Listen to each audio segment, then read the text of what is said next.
Welcome to Don't Whistle at Night podcast, where Navajo legends echo in the shadows. Darren and Dawn will guide you through the sacred fire of Native storytelling, where the old stories breathe, the unknown walks among us, and voices, long hidden, rise to be heard. And remember, don't whistle at night.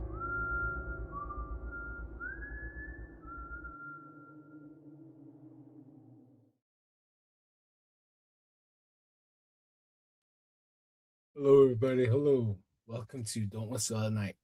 We are broadcasting live here on the United Public Radio Network, 107.7 FM in New Orleans. I'm your host, Don Yazzie. With me, my co-host, Darren Yazzie.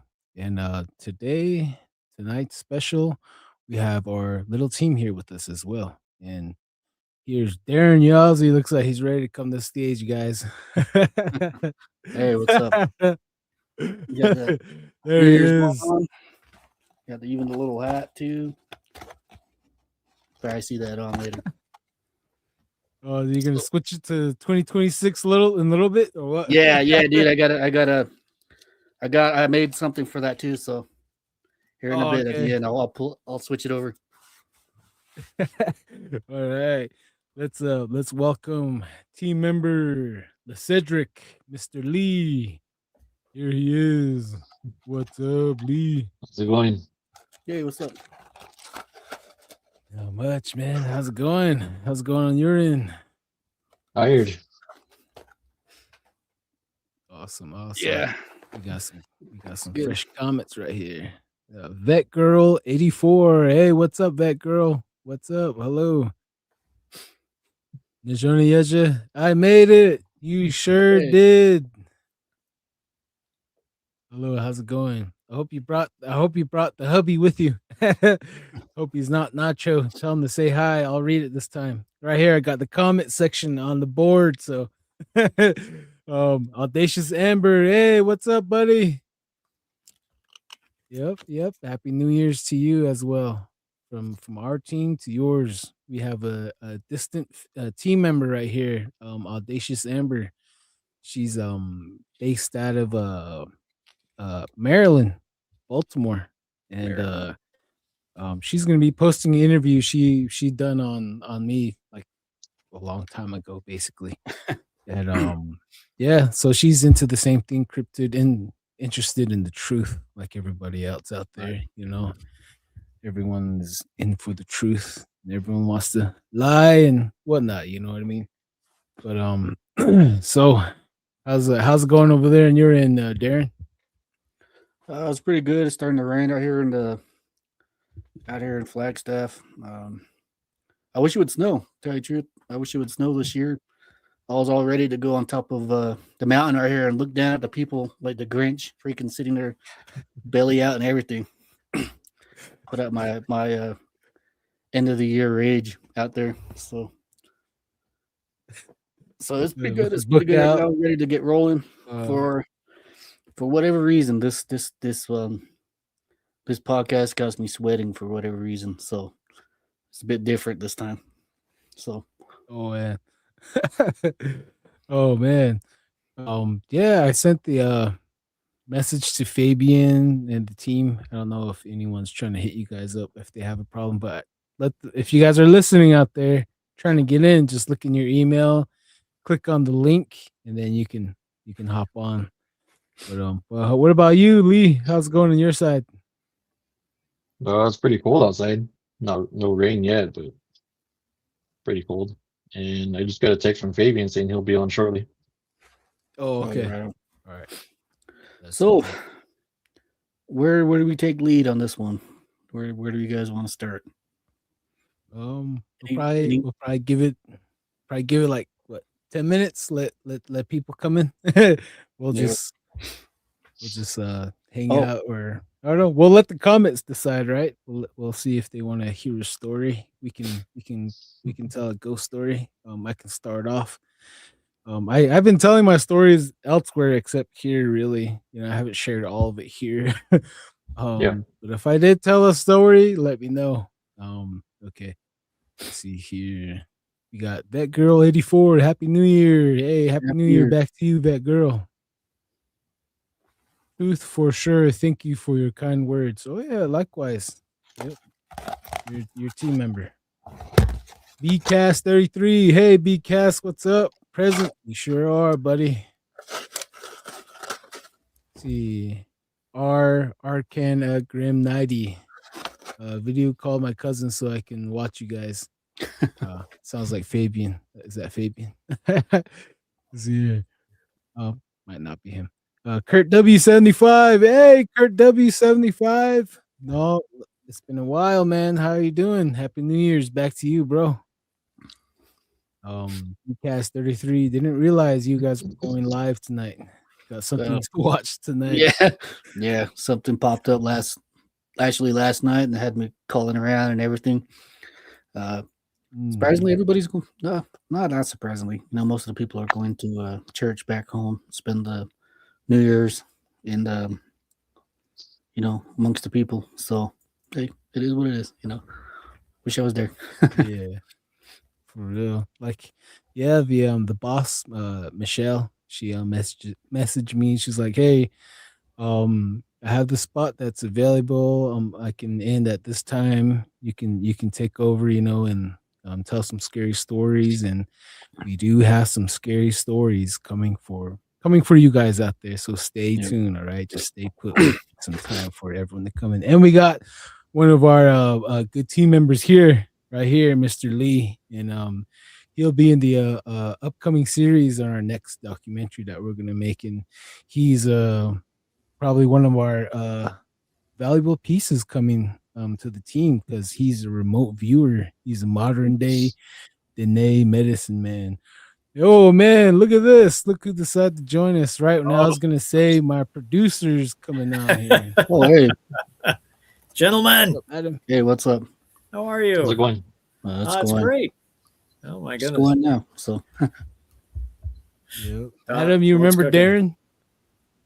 I do. Yeah. Darren, how are you? Yeah. Darren, I have a sad story to relate. I took your tale of the night that your mom woke you up and there was a creature screaming outside. You went outside and there's the whole epic tale of go get the flashlight. Where are the batteries?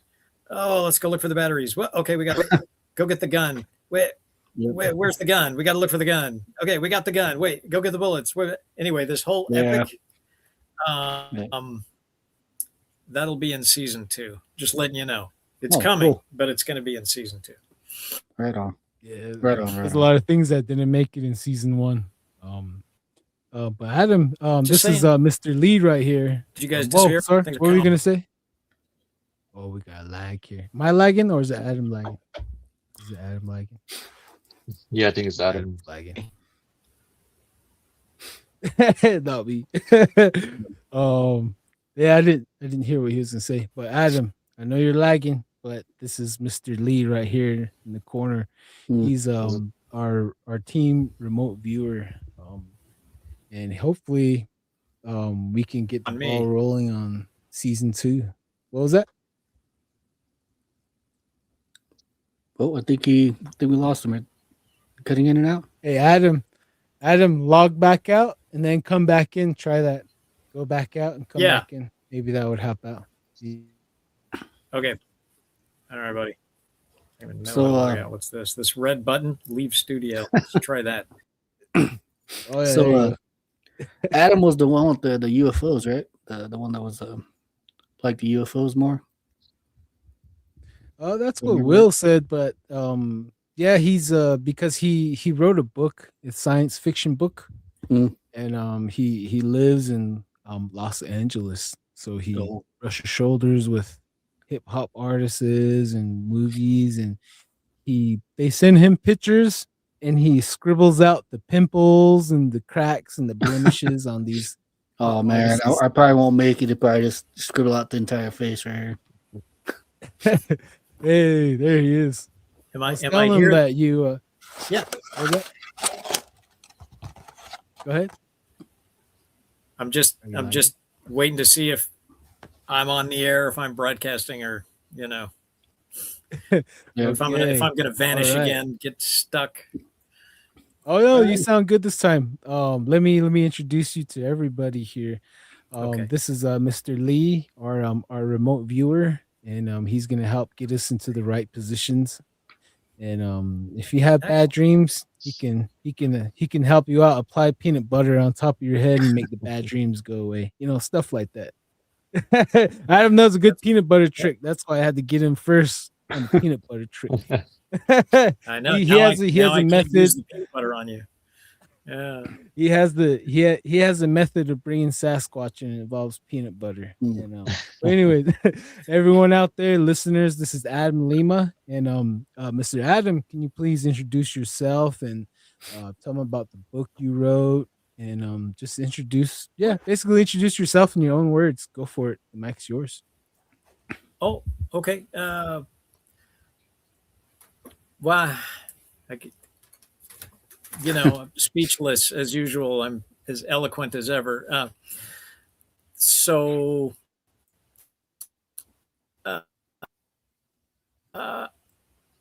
I was always interested in the Bigfoot subject, and I just wanted to be to work in Hollywood. So career in Hollywood as a visual extras, and that's still been.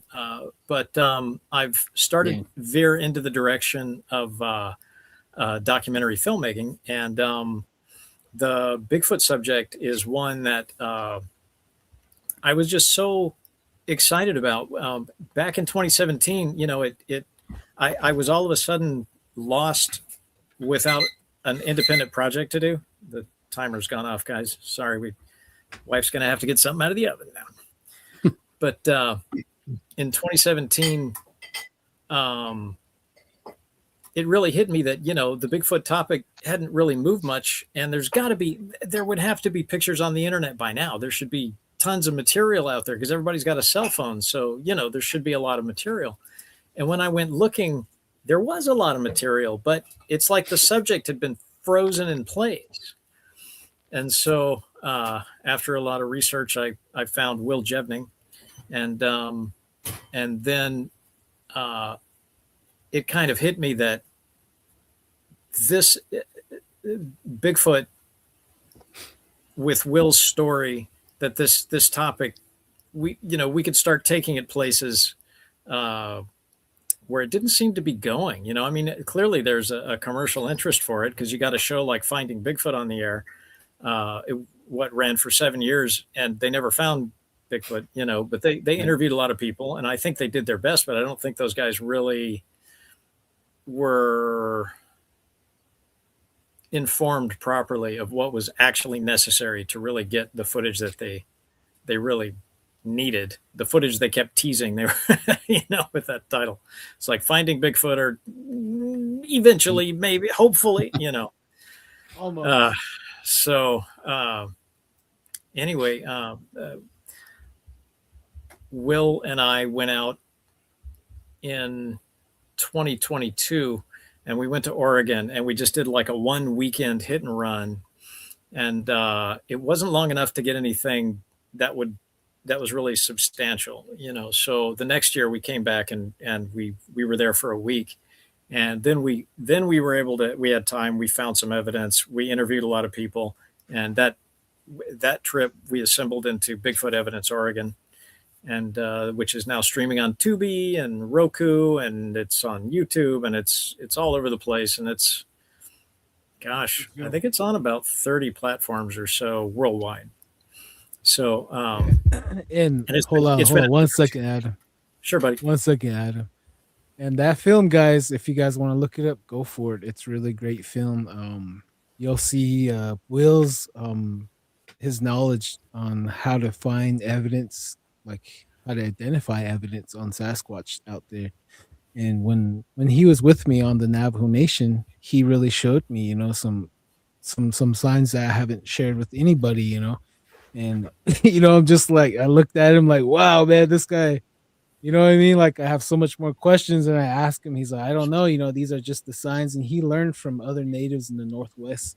So, this will, we could all of us working together, we could really do great work. But sorry, Adam, go for it.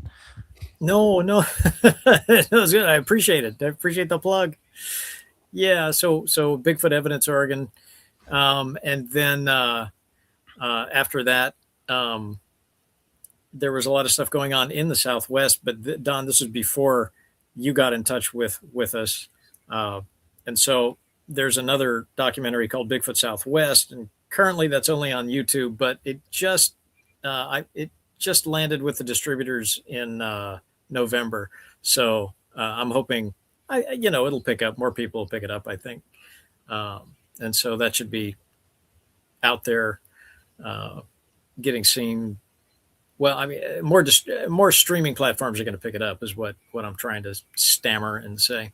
And then the totally cool. I can't wait for this one to come out, but man, I keep getting tripped up trying to get past the quality control process. But it's Bigfoot Navajo Nation, which I'm absurdly jazzed about.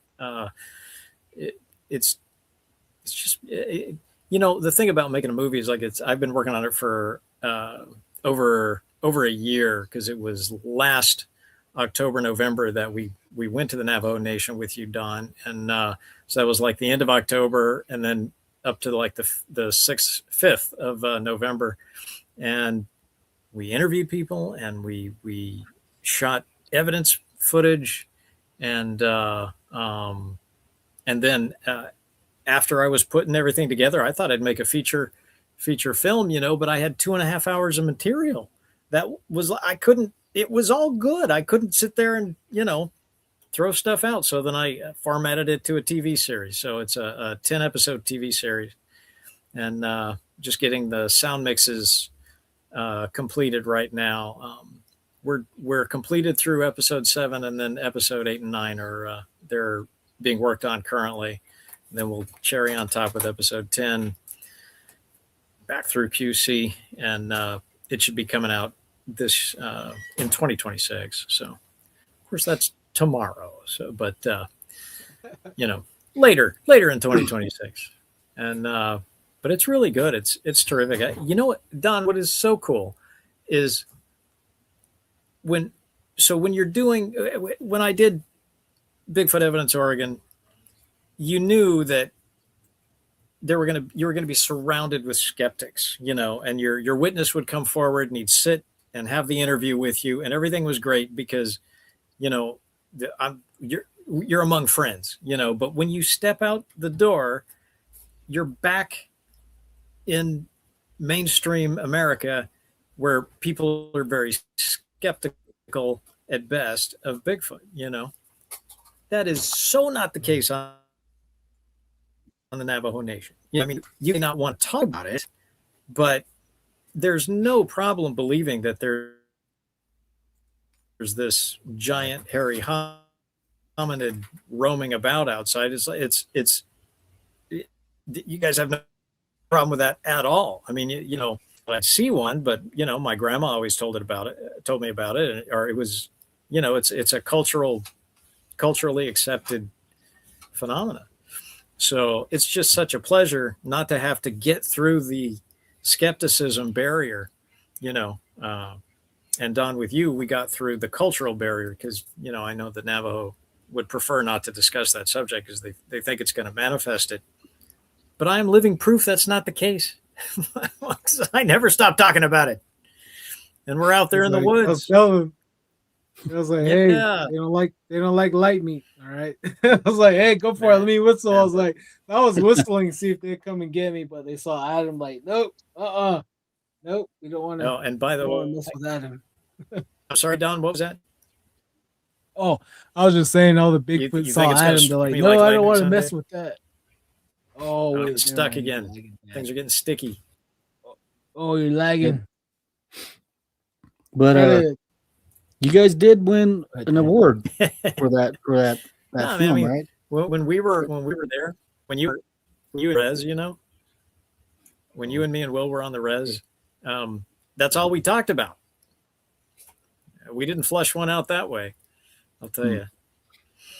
Oh yeah. See, I need your medicine man to do his remote viewing I need you, Lee. I need you to tell me what the heck is where I should be, where we got to go, buddy. I mean, dude, either that or we go to Darren's mom's Hogan and, help her look for flashlights and bullets and Yeah, all that- that good stuff.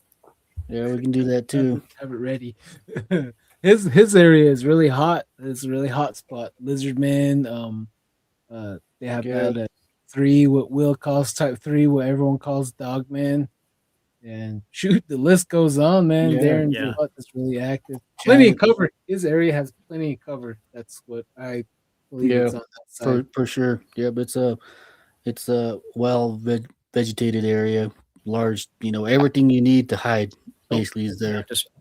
I Lava still say we too. need inside info from Lee. Yeah, it got a little bit of everything. I pretty much got a lot. I'm not sure exactly what causes it to be this way, but it's home. I can't really argue with that. Love being back at the house, and Oh yeah. so it home comes with all that, so it's all good. Yeah. Check out right here, Audacious Amber. Happy New Year's to all the uncles. Happy New Year's. Let's read some of these real quick. Happy New Year's, Audacious Yeah. Amber. Oh yeah. Have Lois, beautiful people. Hey, likewise, you Oh, are yeah. a beautiful person as well. Thank you for joining us. Happy New Year, relatives. Happy New Hey. Year's. Hey, right back at you. 50, what's it say? Adam, I'll just say Adam 5750. That girl. Oh, everyone's saying hi to each other. Thank you. Thank you, that girl. Thank you, everyone, for being friendly in the chat. That's really awesome. Kurt W75, doing great, Don. Doing great, Don. Thanks for asking, brother. Hope you, Darren, and the family are doing the same. Oh, yeah, likewise. Thank you. Here. Oh, right here. Powering up team. Oh, yeah. Yeah, We're still waiting for other team members to come on. Let's see here. Oh, okay. All right. All right. The chat is live here, guys. All right. Let's see. Okay. Crazy Coyote. Hey, what's up, brother? Oh, man. We got someone here. Hey, what's up, Hey, what's up? Fabian? Hey, what's up? What's up? Oh, we dropped there it. you What go. happened? Oh, man. Okay. He saw me. He Crazy realized he's Coyote. in bad company. It's time to go. I No, was like, whoa. he's in a bad area. Yeah. Crazy Coyote. Here he is again. There he is. What's up? Hey, what's up? You good? How's it going, We amigo? lost you there. Oh man, How's it not too going, bad. baby? How are you? Not bad, not bad. Trying to figure out this phone real quick. Sorry. Oh, that's good. Yeah. Fabian's coming to us live out of Ignacio, Colorado. And we got Blackstaff and then Mr. Lee Gallup, right? Mr. Lee? Yep. And Adams in Sin City, Los right? Angeles. Yeah. Area code 666. For real, that's his area code 666. Tell me that's not it's not coincidence. Oh, it's Hollywood. So. Yeah. Exactly. Hang on, Exactly. Fabian. Hang on, guys. Let's catch up real quick here. Crazy Coyote, did you hear about the U.S. Army military police that killed an alien with a Colt 1911 45 pistol because that alien was in a restricted area? Ooh, I've heard some crazy things like that. Crazy Coyote. Hey, Z Sun Dragon. Hi, Hey, what's Don. up? Hi, Darren. Hi, Adam. Hi, Lee. What's up, Aw. Z Sun? Hi. Okay. Phone. See, hey, or I'll just say Grim 90 asked Adam a question. Hey, Adam, what's your book called? You didn't say It's your book called called. The You didn't Normal I didn't give a title. Yeah, it's terrible. It's Yeah. called The Normal Paranormal Ghost Stories, and it's on Amazon. It's available on Amazon. So, and it's just I found out that Don, this was before I met you, but that I realized that just about every friend I had at one time or another in their life had a paranormal encounter.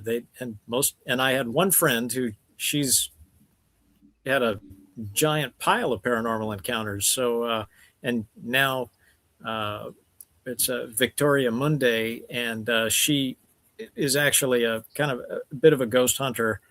I shouldn't say a bit of a, she's a no kidding ghost hunter, and she's done tons of investigations, and she had a lot of really cool stories, really creepy stories, but all filtered through the lens of her personal experience. And she doesn't look at the ghost phenomena as something frightening.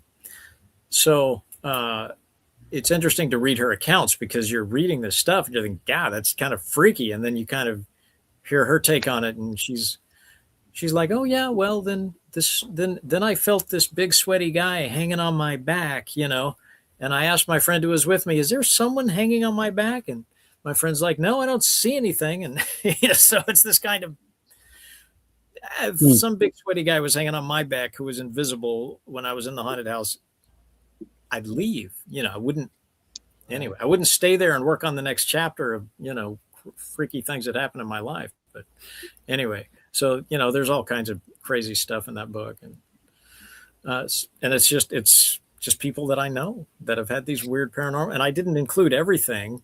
Actually, after that book came out, I found out that my uncle Danny had an abduction. He had a UFO abduction experience that he never told anybody in the family about. This was it's volume 2 is coming, obviously. Yeah, it's the idea of talking about the paranormal that makes it so out of place, you know. I think it has something to, I believe it has more to do with them not being believed, you know. And right now we have the use of the internet, you know, and people tell stories, and when they tell stories, you know, that other people catch on, and then they feel a bit more comfortable talking about it, you know. Same with Fabian here, you know. It you know, we talked for quite a bit of time when we met, and you know, it's like, dang, everything that we're talking about is real, you know, everything, not the only one, you know. So I would like to get more people out here to talk more freely about it, you know, free to speak about the paranormal, you know, these Bigfoot, lizard men, you know, goat men, you know, even demonic encounters, and you know, give their take on it. So cookies are done. I think. That's my second timer. I'm gonna have to bail out. But thank you so much for having me. Thank you, Don. Oh yeah, appreciate no it. But what are you guys gonna go on for hours and hours now? You gonna ring in the new year? We'll see. We're just gonna hang out. You can keep listening to us if you want. We're gonna bring on some more guests. We're waiting for more people to come on. They're gonna talk about Gargoyle, Children of the Corn. These kids abducted a family member of this person. These kids, they look like Native Americans, but their eyes was glowing, and they had fat turquoise jewelry on, and they lured his grandpa's brother into the field and abducted him. So the rule is to never go into the cornfield when the sun goes down. And he's gonna come on, and then his life is just full of scary stories. So if you want to, you can listen to us on the TV or laptop or your phone. It's up to you. But it's just a lot of more cryptid encounters. All these witnesses, they're all coming together, and it's just one of these things that I have planned to work on, you know, to try to document all these and all of our team together. And you know, talking about the paranormal, what Darren was saying, you know, like, because you know, I can, like, when I go to sleep, you know, I'll be at places, I'll be flying around, I just thought, oh, it's just a dream, you know. But you know, the astral realm is very real, and that's where Mr. Lee comes in. You know, he confirms everything. So I'm like, all right, I'm just not having crazy dreams. This is not crazy dreams like everyone thinks it is. This is real. You know, when we sleep, that's the real reality in the unseen realm, you know. And but other than that, though, thank you for coming on, Adam. And everyone got to meet you. You're welcome. Thank you, Adam. All right, you guys. Thank have you, a Adam. great show, and I will catch up with you later. Sure. Have a good one. Happy New Year's. You guys That won a was- reward, huh? They won a reward for the Bigfoot Navajo Nation, right? Yeah, Clover Film Festival. Yeah, There number was- number one, huh? Yeah, Yeah. that's north of LA. I guess Mm. they had it was season 1 was showing there for a whole week, and it was next to the last one being played. So we won an award. Yeah. So every film won different awards, and it was pretty cool to be mentioned. And I'm like, hey, that's credentials, just stuff that we can all help build, and like us as the net and everyone together working together, and we go on different tribes, because hey, there he is again. I don't know what happened, bros. My bad. Oh, not bad. Oh, hey, you're good, man. You're good. Like Yeah, oh, go ahead. Sorry. Yeah, I'm pretty sure everybody's on the internet tonight, so I'm pretty sure everything will be a bit lagging, So Real. it's all Real. good. Especially in LA, huh? That's why Adam's all lagging. All right. Yep. Yep. Let's catch up with the comments real quick. Let's see here. It says when they change TikTok, certain searches are far more scarce across any platform. Yeah, because America bought TikTok. That's why many people talk about their pics being gone off. They're being gone off their cell by the time they get to the car. Oh wow! Oh, geez. Interesting stuff right there. Okay, glad everyone is being festive right here. Hello, happy New Year, everyone! Right back at you in the Johnny Edge. See here, yes. Oh yeah, her TikTok handle is so cheesy. No, just kidding. BCast33. I noticed more Bigfoot docs are into the woo factors, right? Cloaking, big UFOs, teleporting, etc. Now more than before. What do you make of this, especially with modern technology? I'll go first, then I'll let everyone have their thoughts on this because no one really knows. But we always got to go back to our culture, right? To our knowledge before we started speaking English. So our people say that across Native America, Southern America, Central, they say that Bigfoot, he has medicine, and some Bigfoots they have shamans, and they have powers. They can make you illusion, stuff like that. The paranormal side, they say that because that Bigfoot is a medicine man, and some Bigfoots do not have that power. They're like you and I. They have to run, they have to hide, they have to put distance between you and I, and that's what we say. Certain tribes as well. And for us Navajo, he has 3 names. One's Yeito, the big man. Then the other one is the hairy man. Then the other one is the hairy holy man.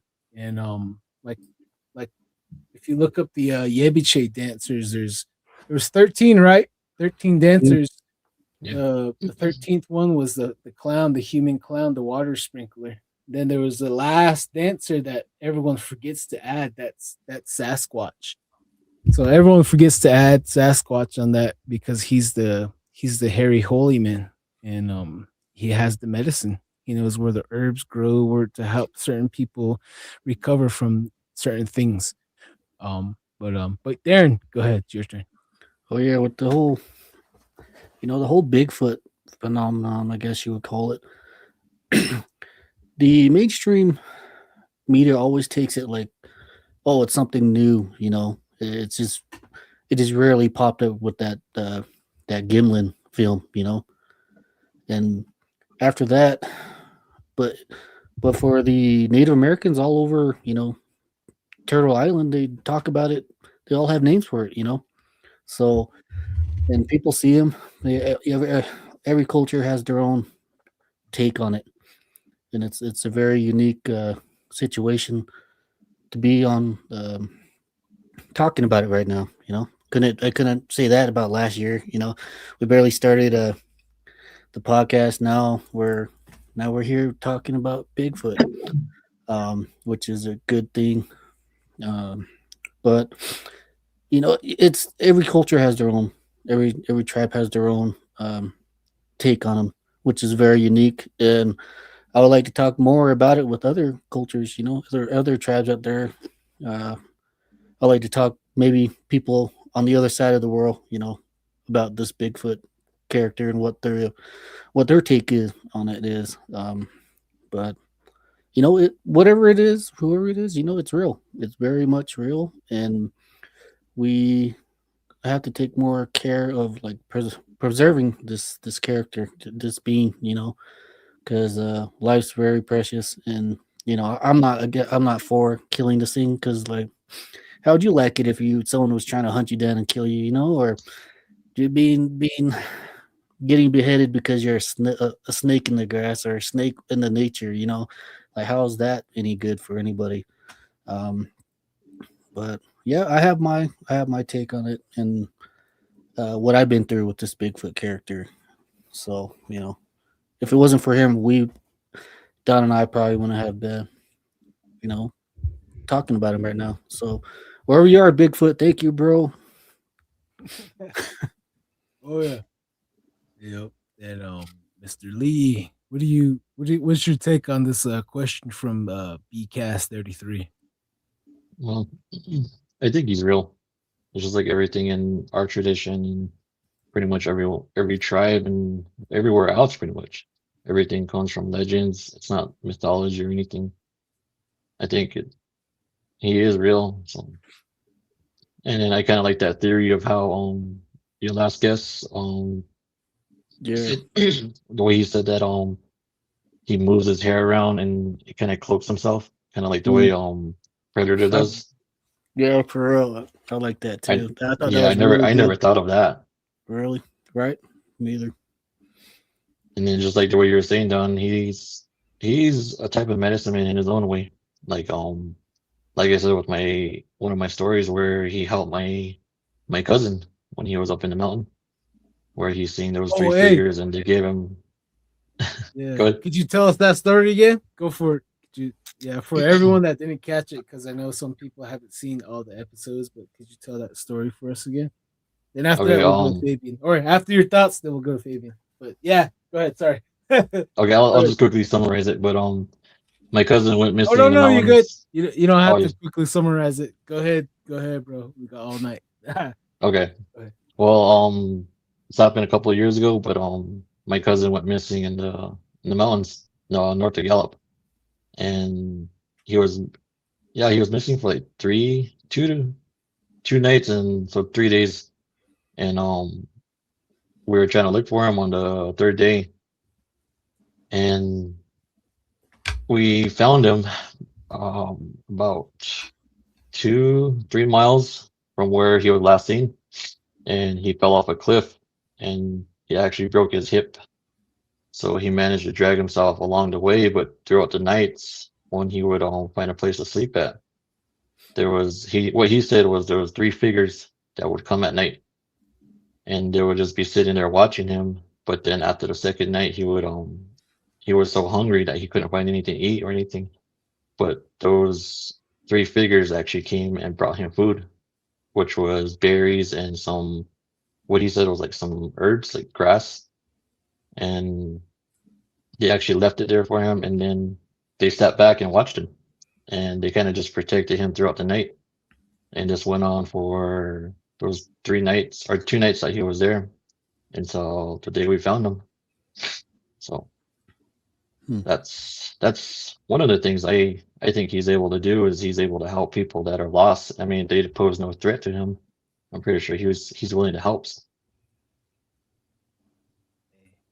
Wow, pretty awesome right there. Yeah, doing the podcast, you get more stories like these. You don't really hear too much about them in the podcast world. Helping Bigfoot.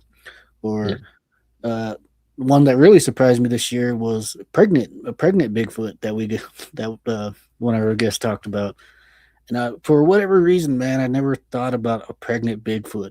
So when he told a story about it, my eyes lit up like, dang, I totally forgot. Like they're human too, they're they're here and they give birth, which is a good thing. And I guess Bigfoots do shag down in the trees, which is you know it's good for everybody. It's good for their population. So uh, yeah, in also they talk you know they're able to speak, Language.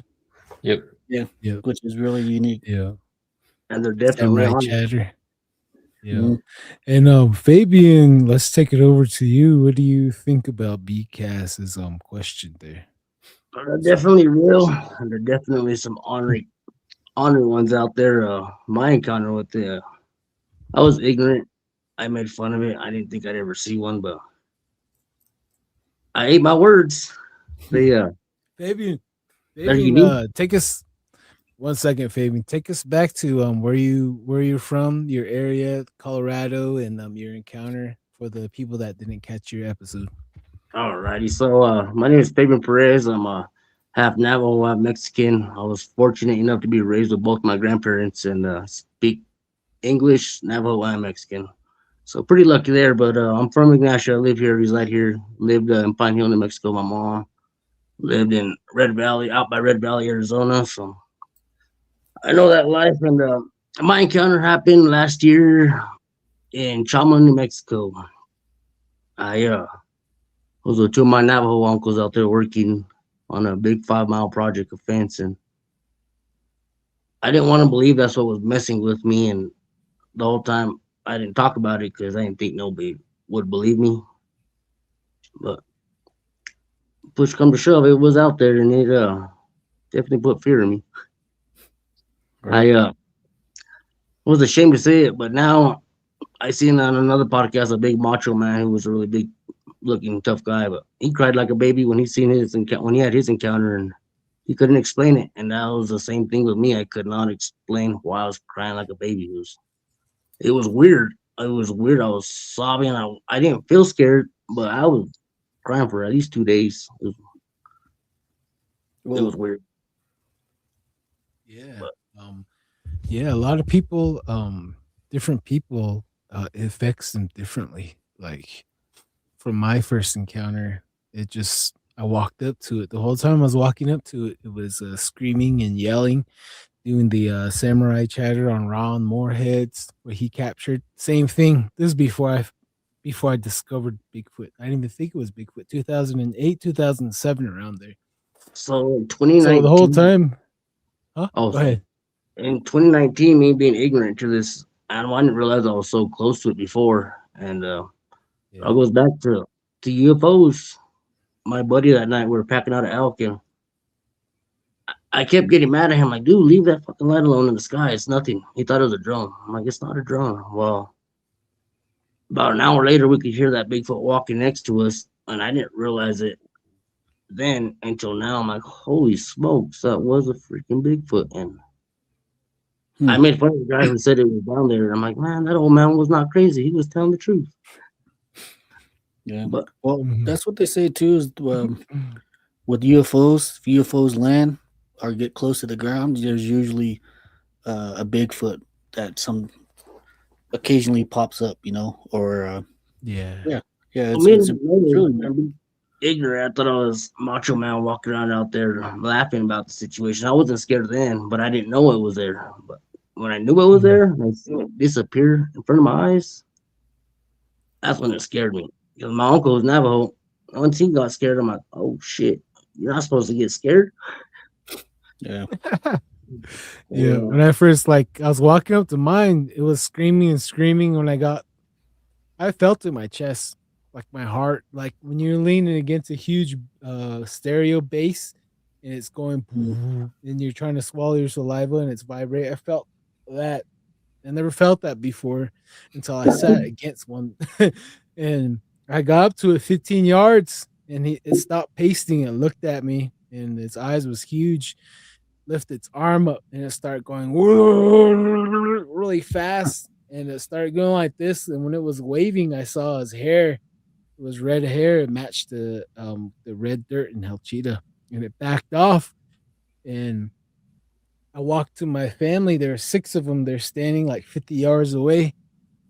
I walked back to them, and they were all looking at me, and I looked at them, and internally it felt like I had fire, like I had all this heap of coal that's burning, and I want to, give it to them. So like, hey, I don't know what this is. I don't understand what I just seen. I don't know what I, and can you just take some of this, because I was traumatized, and I wasn't really, because this is my backyard. I was 18, and it just, what I saw in my mind's eye was an ancient struggle from our ancient ones in the caves, up in those ruins and the cliffs with spears, and these things were trying to crawl up. I saw all those glimpses really quick, and that really scarred me I mentally think it's and really emotionally, spiritually. And I finally found out it was Bigfoot. And then my in-law, he ran into one while he's trying to get water,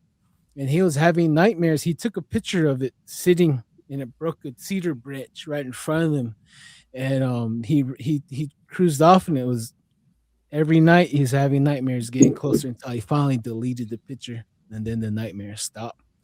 And Lee, what's your thoughts on that? Like every night the Bigfoot was continuing walking down the road, getting closer to his house, and even getting to his house the third night, checking the door and checking the window and watching him sleep. And he got up, he was sweating, and he deleted that picture, and the nightmare stopped. What's your thoughts on that, Lee? Well, sounds like I mean, like kind of like going back to what we were saying, like Bigfoot could be a medicine man. I mean, he's probably trying to find a way to scare him, so that way he can delete it. Um, it's like trying to save him from the bad things. I mean, the bad thing could mean anything, such as ruining his reputation or anything. I mean, he can go out and show people those pictures and stuff like that, but he's just trying to save himself. But another thing could be that he didn't want to be seen. He didn't want to be found, and if he told someone where he took that picture of, he didn't want anybody going up to the area to find him. That could be something right there. Correct. Right. Um, Baby has a nice background. And then I got another thing of Bigfoot and UFOs. It's if Bigfoot are so similar to people, like us humans, if you see something in the sky, wouldn't you be curious of what it is? I mean, every day there's helicopters flying over us, and we always have that tendency to look up, see where it lands or what's going on. So what if Bigfoot actually goes over to investigate, like what it is or what it's doing there? It could be hiding in the bushes, watching them as well. It's like how they watch us. right. Oh yeah. I tell everyone, I'm like, hey, we are their TV. Like they notice that we have a pattern, and they're just watching us. They're like, hey, let's just see what this guy's doing at 7 o'clock. He's gonna get home and take off his shoes. Let's just watch him. So they'll make themselves comfortable, and it's strange as it is. I keep coming across the stories. It sounds like they're studying us and watching us just for kicks, and they like to scare us, just for fun. I think they get a kick out of it, because I like to scare my kids. I like to scare my cousins, my little cousin brothers. I'll be laying in the dark and running after them on all fours. I was that brother, scaring everyone. It kind of goes back to He's like that. Go ahead. Oh, I seen a No, sticker. go ahead. Oh, Go I seen a sticker that said, "It's okay if you don't believe in Bigfoot. He don't believe in you either." ahead. Exactly. Until you see it, you'll believe it. But Yeah. Right. It's, What were we gonna say, Lee? It kind of goes back to one of JC Johnson's videos. It's kind of one of his last videos he posted up. It was where he was investigating in I think it was Upper Fruitland, and there was a Bigfoot sitting on top of the hill watching kids play in the field. near their cornfield. They're playing basketball and playing football. So he would sit down and kind of watch them, and then towards the evening time, he will take off back into the mountain. Like, I think it's something like that. Like he's curious of what we're doing, kind of watching and learning. And you never know. He probably interprets that when he manages to find his way home. He probably tries to replicate what we do as well. All right. It's such a small world. I remember seeing Jesus's video when he posted that one in Upper Fruitland with his encounter when they see it walking down by the trees. And 2 weeks prior to that, my dad and his friend took a video, and they're from Ignacio too. They went down there to see a friend, but they took a video in the same area, and that Bigfoot's in the same sand throwing dirt up on himself. And I never would have thought that it would have came back to Jesus forever. Would have ever seen the guy who posted that video, but I didn't want to believe my dad, and then I see that video. I'm like, man, this guy was not lying. It's crazy, you know what I mean? Even as a little kid staying in water flow at my aunt's house, she has a creek right behind her house, and I would always freak out in the living room thinking something was looking in. And I tell myself I was not tripping. Something had to be looking in for me to feel that. A person knows when eyes are on a person. You know what I mean?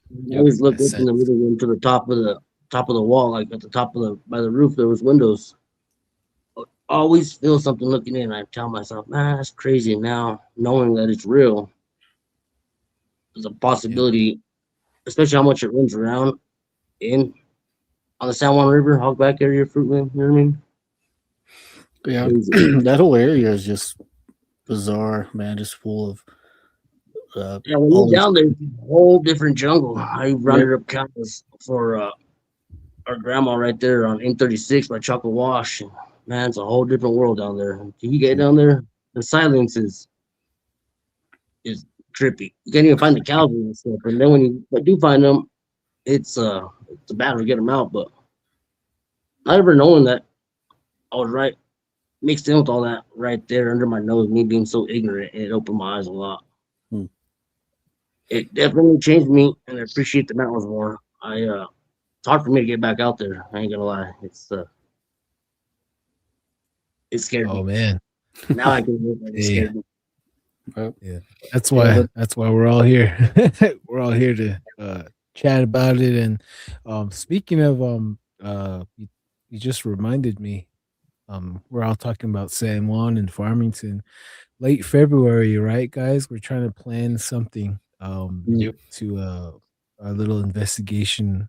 Probably either maybe someone can let us camp in their yard, or we can camp by the river, or we'll get a place, our hotel, and then spend all day, all night, or something. We'll figure something out. But I'm sure my mother-in-law will camp on her place up in It's right by the river. I'm sure my mother-in-law would let us camp at her place in Hogback by the river. Oh man, I'm getting a lot of stories on TikTok about Hogback, about a leprechaun being that's been walking around the Hogback Ridge and throwing quarters or coins at windows and even down chimneys, like dressed like in green, looking like leprechaun, dude. I've been getting stories like that. Hogback right there, that ridge. So it's a really strange area. And did anybody ever pick up a coin? Is it like just a common quarter, or Is it gold? They said it's its own unique coin, and everyone does not want to. They just stay in their room in the house. They don't even go investigate it. They hear it laughing as well, and it's even one story said that it was sitting on a trailer and throwing its coins at this one girl's auntie, and they're in a vehicle. They turned the vehicle, the high beams on it, and they saw it sitting up on the roof of the trailer, and they just took off.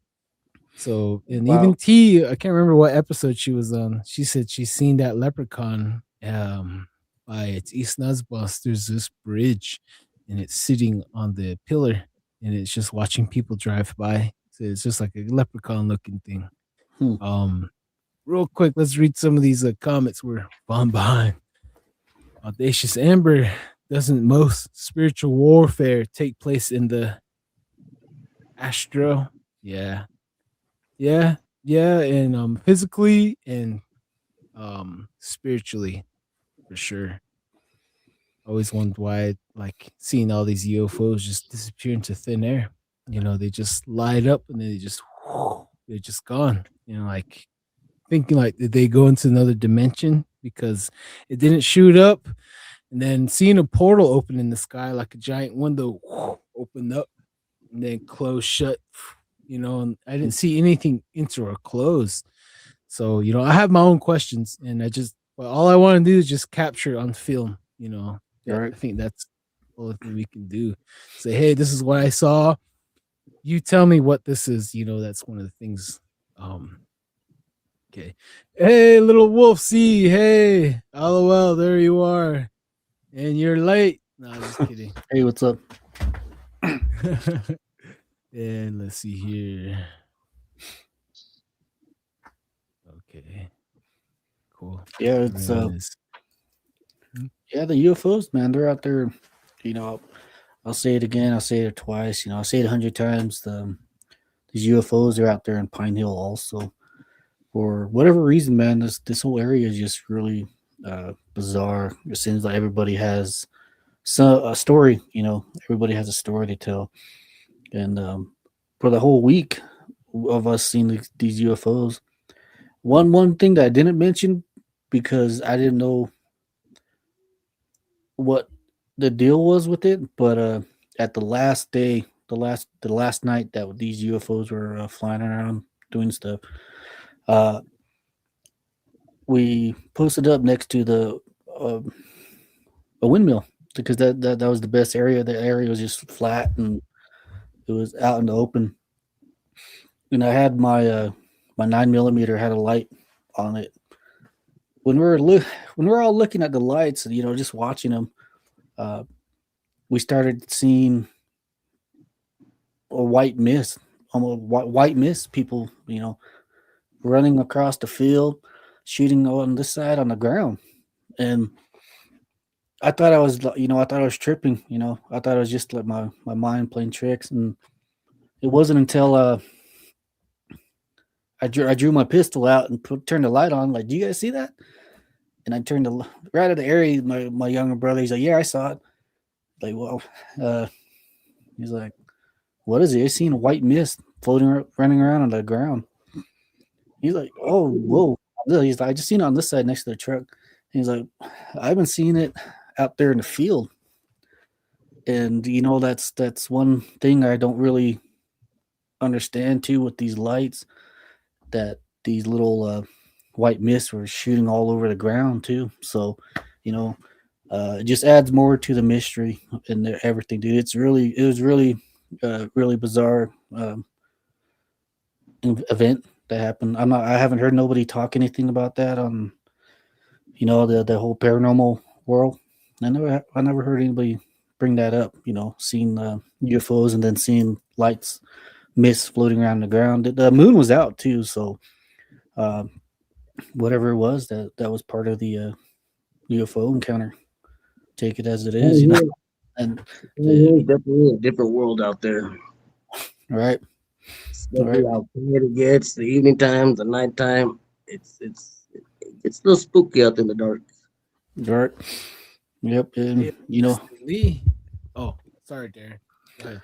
And it's home. It's home for me. It'll probably always will be. So it comes with the whole world and the whole scary stuff, the spooky stuff. But as for me, it's always been. It seems like no matter where I go, there's always something that goes on. These UFOs, they always they followed me all the way to Kansas City once. Believe it or not, they followed me out there to Odessa, and even out here in Flagstaff. I don't know what it is, but I do my best to take pictures of it. Sometimes I don't know. I think they just notice. They just notice. Same thing with out there in Cameron too. One of the went out for a drive out there, Happy And New Year's, East Coast. Sorry, Darren. Oh, yeah. It's 10 o'clock. oh yeah, happy New Year's. Sorry. So New Year's to the East you know, Coast. for whatever reason, they seem to follow me too. Out there in Cameron, I know I was with two of my cousins, and like, hey, look, those UFOs right there, and they're just shooting, passing by, light back and forth, light back and forth, and right when I said, hold on, I'm gonna take a video of it, and right when I said that, I pulled my phone out, and then everything stopped, and I was like, well, I guess they heard me from way up there, but from what I was told right now, that the lights are out there too, so the people talk about it, and whatever they are, I think I might have a tail. UFOs follow me around, so It's wild and it's cool. It's crazy as well. Is I've been fortunate to be able to go up to Archuleta Mesa. I camped up there for about 3 months. We were building fence up there for Southern Ute Tribe and Hickory. We're fencing off the state reservation border. Me and my cousin, there was about 14 of us. Me and my cousin would go up there on a Sunday night, and we'd go look for stuff on Archuleta Mesa. And because most of Archuleta Mesa, what people don't talk about, it's on Southern Ute land. But we would never see nothing. We would go up there intentionally to get an encounter. We never, ever would get an encounter. It's crazy how some other people will experience it, I guess, easier than others. You know what I mean? But one thing I can verify is we all felt the ground vibrate, shaking, like Base. Underground like base. a train going, something shut under our feet. You know what I mean? And you feel the sand shaking a little bit. So that was real. We would drive around at night, and we wouldn't see nothing. It's crazy, but Yeah, that's what they call it was the scary. But deep I ain't gonna lie. state. Yeah, those are underground bases right there. They're doing all kinds of things. That's why everyone calls them the deep state. Those guys that are down there, they run the country up here. So, Yeah, for sure. Mr. Lee, I do a lot of my research on Dulce Base, and it's mind baffling. Scrambles your mind for sure. for real. Mr. Lee, what's your thoughts on the ET visitations, and what do you think their goal is? And I know from our ways, one of the words they were called was the holy people. And what's your thoughts on that whole deal, on that whole topic right there? Well, I can go both ways on this actually. The way I see the holy people are different than the way other people describe it, but I wouldn't go as far as saying that the I guess aliens would be the holy people. I mean, I'm pretty sure back in the old days they probably taught us something. It's kind of like they taught us how to build, and then it's just like how they're saying that the aliens helped the Aztec and the Mayans, the Egyptians build the pyramids. I mean, those are something that's amazing, and it's hard to think of anybody thinking of building something like that. So I think they're really just here to watch us and observe us. It's just like how Bigfoot is. They're just observing us. They think that we're like little kids to them. So they're just kind of teaching us and showing us little ways to prosper and push on with our life, So damn. I really feel like if you really try, you can manifest Bigfoot as well. Because I manifested it. I kept joking about it, kept asking about it, kept bugging about it, and when I see my buddy's video when they're throwing rocks at him, and then he gets hit in the head, I still could not believe it. He would not tell me more details about it, and I kept bugging him, and then when I did have my encounter, he asked me, "You got what you wanted, right? You wanted to see it. Now what?" I'm like, "I manifested it." Yeah. the thing about that Real is if quick, you go guys. looking out Oh, for them, go ahead. the thing about that is I think if you're going out to look for them, I think they had that feeling that you're searching for them, you know. But Well, if in you're this just taking a hike, I wasn't really looking. I kind of wanted to believe it was there, but I didn't want to. I didn't want to talk about it because nobody would believe me. I felt like yeah, we were working on the fence line, and when my uncle seen it, he lives out by Shiprock Rock, right down the road between Shiprock Rock and Mitten Rock. And I believed him. I believed him when he was freaking out because the cedar tree was going back and forth, and it was about a 15-foot cedar tree. And I was like, "That's impossible. A cedar tree will not bend like that." So they take off walking towards him. What confirmed it for me was I guess we did go looking for it. At that point, we went to see what was shaking the tree, yeah, and I stepped in its track right away, and I was like, "No way!" It was a juvenile, and I stepped again. And about 10 feet later, I stepped in another track, and then when I heard the thud and it running away, that's when I knew it was real. And that was at 9 o'clock in the morning, and about 1 o'clock in the afternoon, we seen it. And I think what really messes with my mind is the eyeballs, how big they are, and how yeah. out of proportion yeah. they are. It was creepy because he was looking at me like this behind a tree, behind a bush, and then Yeah. just seeing him disappear simply and how fast he moved. It was crazy. But I guess yeah, we did go looking for it after seeing its presence. You know what I mean? I think if they wanted to be quiet, they could be quiet, you know. And it was there the whole time, and I was so Yeah. ignorant then, and like I didn't want to believe it. I didn't want to believe it, and it was watching us. It was watching us for sure.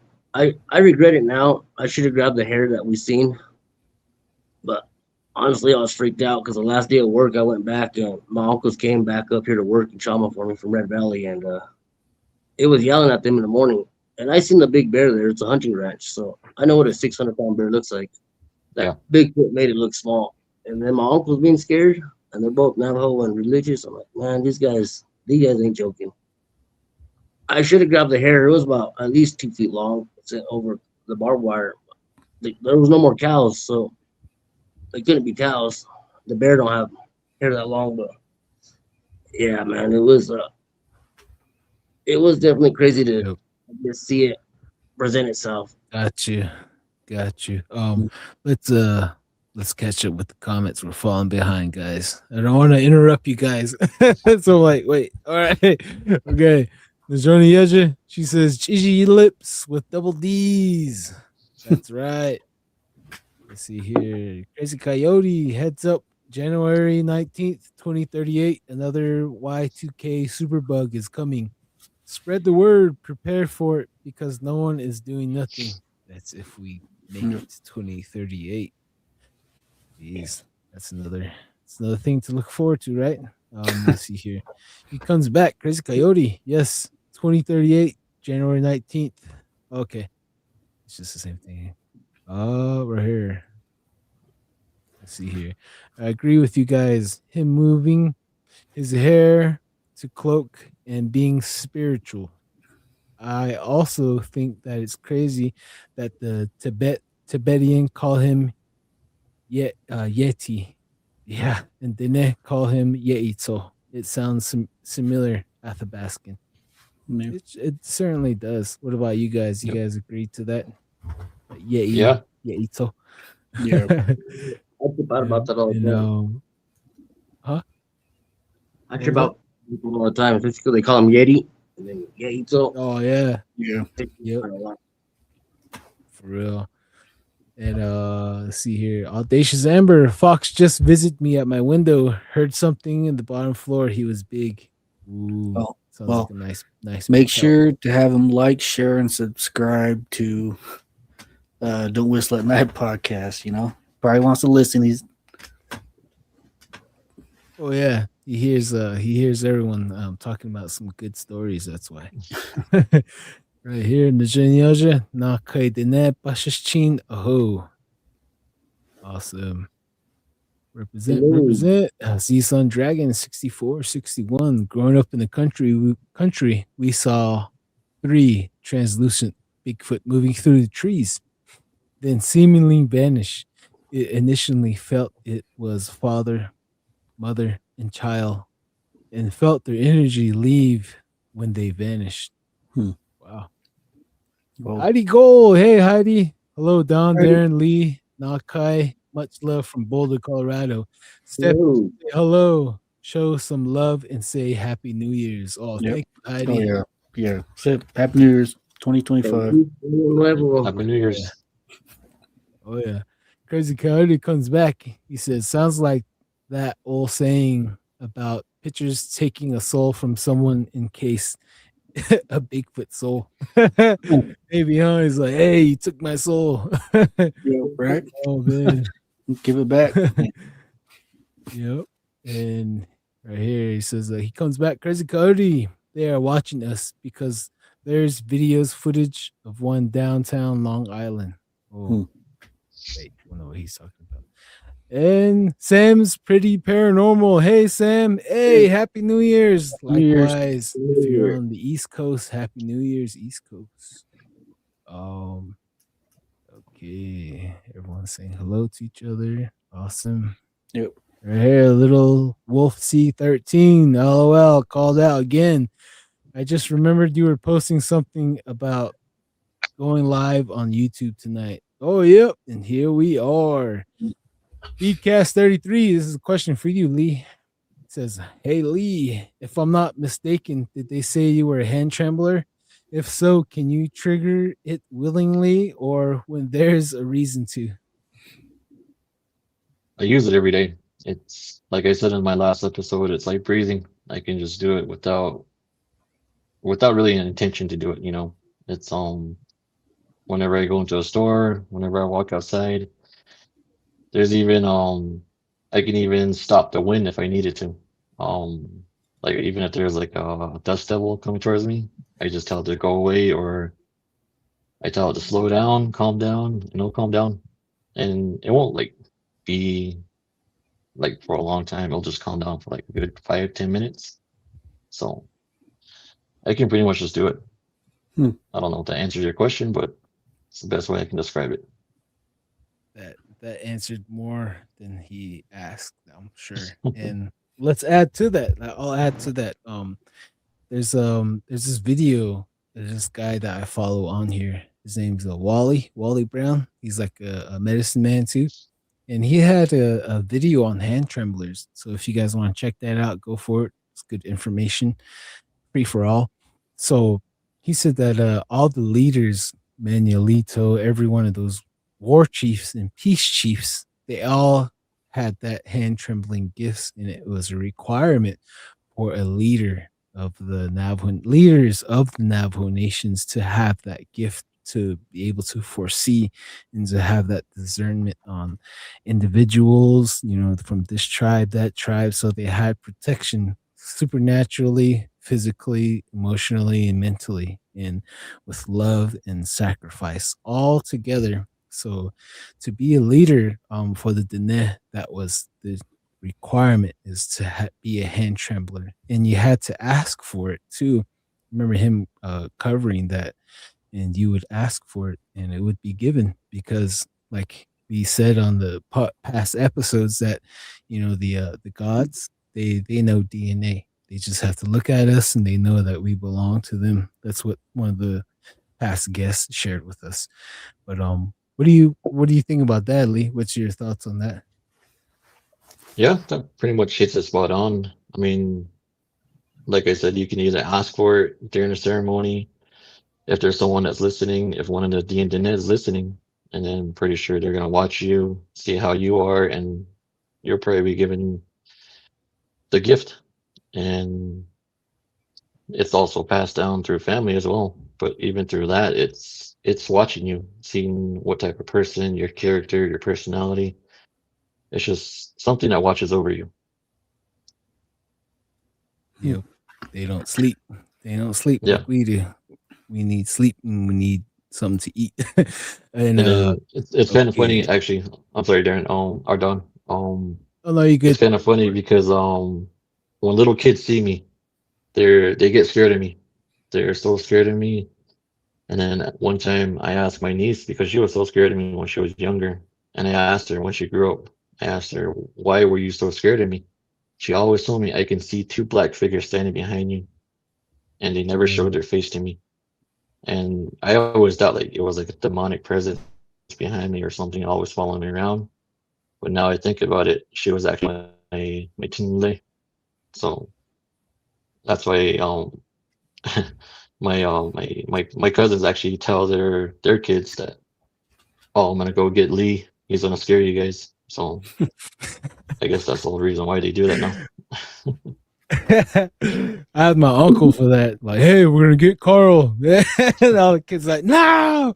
My uncle is crazy. He's a crazy looking guy. So different topic. Okay, let's catch up with the comments, guys. BCast33. He comes back again for you, Mr. Lee. Yeah, he says, hey Lee, I'm not sure if you know about the recently disclosure of psionics, mentally communicating, summoning UFOs. It's basically praying until the holy people appear. Look into it. Yeah, I can't remember the guy Yeah, that I'll look into it. he manifests it. Yeah, I'll send you some videos. I can't remember the guy's name. Interesting, real interesting stuff right there. Audacious Amber, what if aliens are from the water kingdom? I think there's different beings. There's different types of humans that live in the earth. There's different types of humans that live in the ocean. Same thing with ETs, like the one that lives in certain parts of the reservations and certain mountains.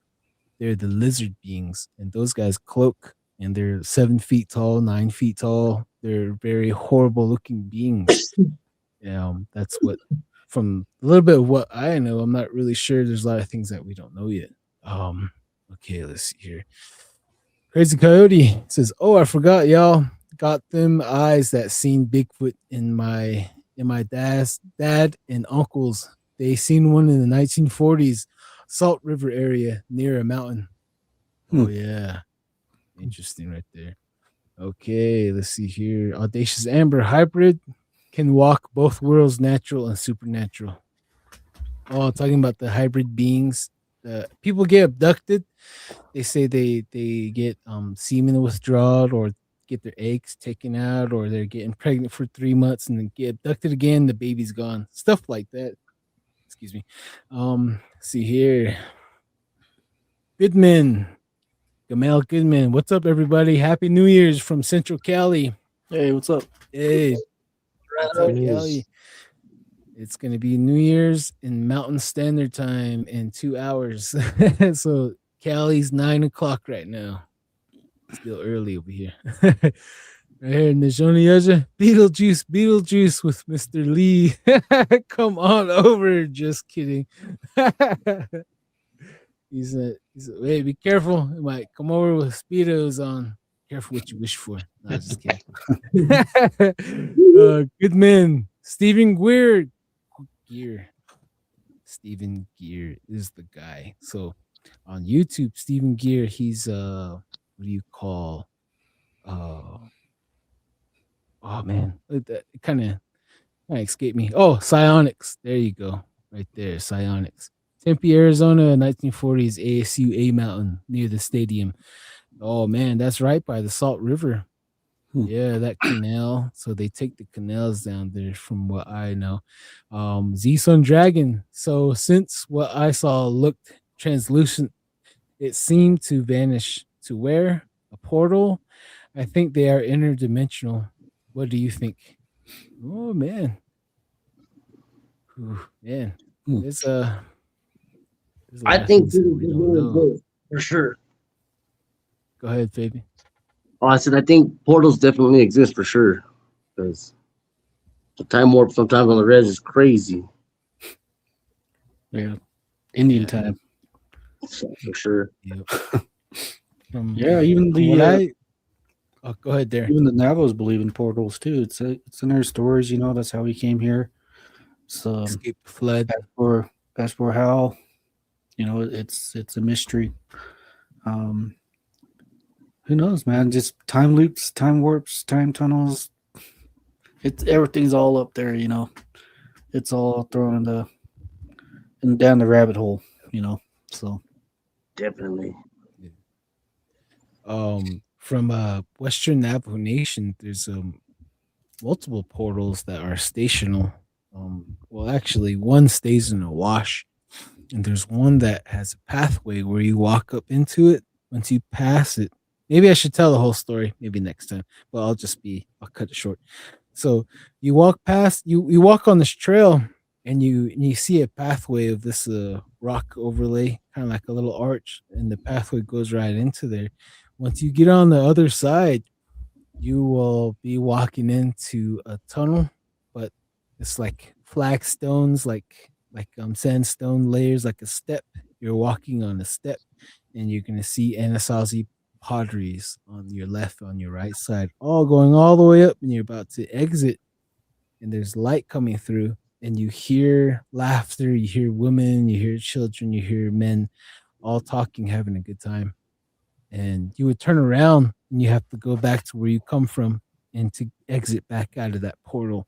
And then when you turn around, it's just a rockway pathway arch. And that's one of our rules, the family rules, is stay away from that area because you're gonna walk into a different timeline and you're gonna be stuck there. So you have to stop immediately, turn around and go back. And this other area, there's a wash. The portal keeps opening and closing, opening and closing. The witnesses describe that they have not seen a Bigfoot go in and out, but instead they see the gnomes, the little people going in and out, and they see a black dog that's very fast, and they also would see a pterodactyl coming in and out, and they would see a giant fat bat crawling out of the portal, barely coming out and flying around. And the portal will be closing and opening, and it would be opening, and that bat will fly right into there. So, portals do exist, definitely. And what's your thoughts on portals, Lee? Then we'll go to Fabian after. I think they exist. I mean, especially keeping open mind to everything. So, um, it's just like UFOs disappearing. I think they're going to, what's it called? Light speed, like kind of like how that movie is on Guardians of the Galaxy. Now they're jumping from a different point of space to another point of space. I think it opens up like that, and they're able to travel like that. But I think portals are the same way. I mean, if anything is possible, I think opening a portal is possible as well. Oh yeah. What about you, I think the Fabian? best way I can interpret a portal for me in my head is a shortcut. Like we have shortcuts on the res. So when you beat someone to a place, like how'd you get here? Came through a shortcut. You know what I mean? Because they don't know that shortcut. We cut time out. They had to go the long way. We went the short way, and basically how a portal is how I imagine it. Oh, Hmm. What about you, Darren? What's up? What's your thoughts on portals? Oh, they're very much real, I believe. Just because people don't use them out in the open doesn't mean they're not real. Same thing with these Bigfoot characters. Just because people hasn't seen them, doesn't mean they're not real. A lot of people have seen them, and everybody's coming out of the woodworks now. So, but it always leads back. Everything seems to be intertwined somewhere, There's portals, Bigfoot, UFOs, lizard men, just mad science that people are doing, everything is just smashed up in one giant bowl of just weirdness, ghosts. What are they? What's the purpose of them still being here? Are they real? Are they demonic? Who knows? Who knows what they are, and who knows what's really going on in this world? So What do you think thoughts on the Grand Canyon? Why What's some that? people missing that? From what I'm told, there's parts of the Grand Canyon that is permanently blocked off. You can't go in there, you can't fly in there. So as for what are they doing or what there is, what's really back there, people said that Egyptian, life that's still out there. Yep, supposedly. So, and there's people out there. The stories of people finding treasure. Giants out there in the Grand Canyon that automatically got found and then got lost. I also That's heard where we that. came out from our emergent story, the Grand Canyon, from inside of there, from a giant red reed that brought us up from the flood from the last world from down there. That's one of the stories I know. And that's where that giant serpent came out too, from that same area. And the government closed it. I guess the government took it over and they closed it, they blasted it shut. And that giant serpent is stuck here with us. Mm. But yeah, sorry, Darren. As far as people going missing in the Grand Canyon, do you guys think it's a portal that's opening and shutting, opening and shutting? No, there's a lot of things in the Grand Canyon that I've know that doing my research and investigation, there's more things going on in the Grand Canyon that you guys won't understand. There's different caves that belongs to the A's. Then there's another cave that belongs to the reptilians. Then there's another cave where it belongs to the rake. They're pale crawlers and their limbs are backwards and they can drag a full-grown cattle into these caves with like nothing. And there's also the gargoyles too. They have their own caves. So all these creatures can be probably blamed on missing people. And there's also abductions, so everyone's probably taking a piece of the pie, literally. And we just got to get out there. That's the next thing, and just capture it. And just say, hey, this is what we found. This is what we have here. You guys take what you want with it, but it's weird. Very weird stuff. And I always see the UFOs go to the Grand Canyon from Navajo Mountain. They live in Navajo Mountain. They fly outside of the mountain. They go towards Shanto. They go towards Inscription House. And then they cut across east. They go over White Mesa. And then they go directly over Kaibito. And they go right into the Grand Canyon. So, the Grand Canyon is that's where the Hopis have their emergent stories. And the Zuni have their stories from there too. So the Grand Canyon is very, very mystical. That's for sure. Right here we got K Native Guy. What up? Happy New Year! Tuning in from New Year's. Happy New Year, brother. Happy New Year's. Love. We gotta hear that. I bet you that guy has some good stories, man. I hear the Bigfoot are bigger up there, more aggressive, and there's more little people up there too. No disrespect, no pun intended. BCast 33. No disrespect, but I hear Stephen Greer is cocky, claiming he's discovered everything. Okay, maybe gotta steer clear of that guy. Who knows? Z-Sun Dragon. Indeed, portals are everywhere and can be worked. Oh yeah, that reminds me. We used to have this one guy married into my family, and for the longest time he would never tell us his origin story. But until the horse almost killed him, everyone witnessed the horse trying to end him. The horse had the look in his eye. I never seen a horse have that look trying to get him. But we saved him, and when we saved him out of the corral, he had a broken hip and broken back. And when we got him out of the corral, and he was crying, he's like, "I got to tell you guys something. I need to tell you." He's like, when that horse was trying to kill him, he said that somehow, some way, when he looked at the horse after it bucked him off, or when it jumped up and it crushed him, like it landed right on him, boom. And he said that horse was crushing him, moving back and forth, and it rolled over on him.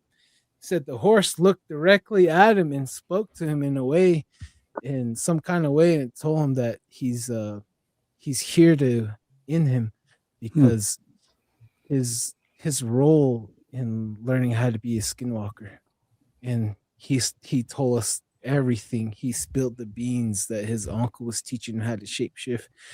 And there's a certain location in this area where you walk up to a solid sandstone rock and you put your hands on there and you chant, you say this prayer and you chant, and you have to believe. You have to believe, and your hands will disappear into that rock and you walk into that rock. And then once you walk into that rock, it's a cave, and there's a fire, and there's a man with his nephew, another man with his nephew, another uncle with his nephew, and they're passing it down to their nephews. And so, you know, you can't get into a portal. If you guys see a portal out there, stay out of there. Don't enter, because you have only way you can go inside is if you have to be invited. And if you go inside uninvited, you're gonna get cancer and you're gonna die. You're gonna die from a sickness.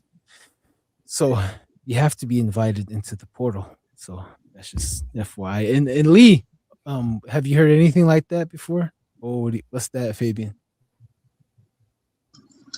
Some elk. You guys see the elk disappear? I'll rewind it. This elk disappears in the video out of nowhere. It's crazy talking about portals, but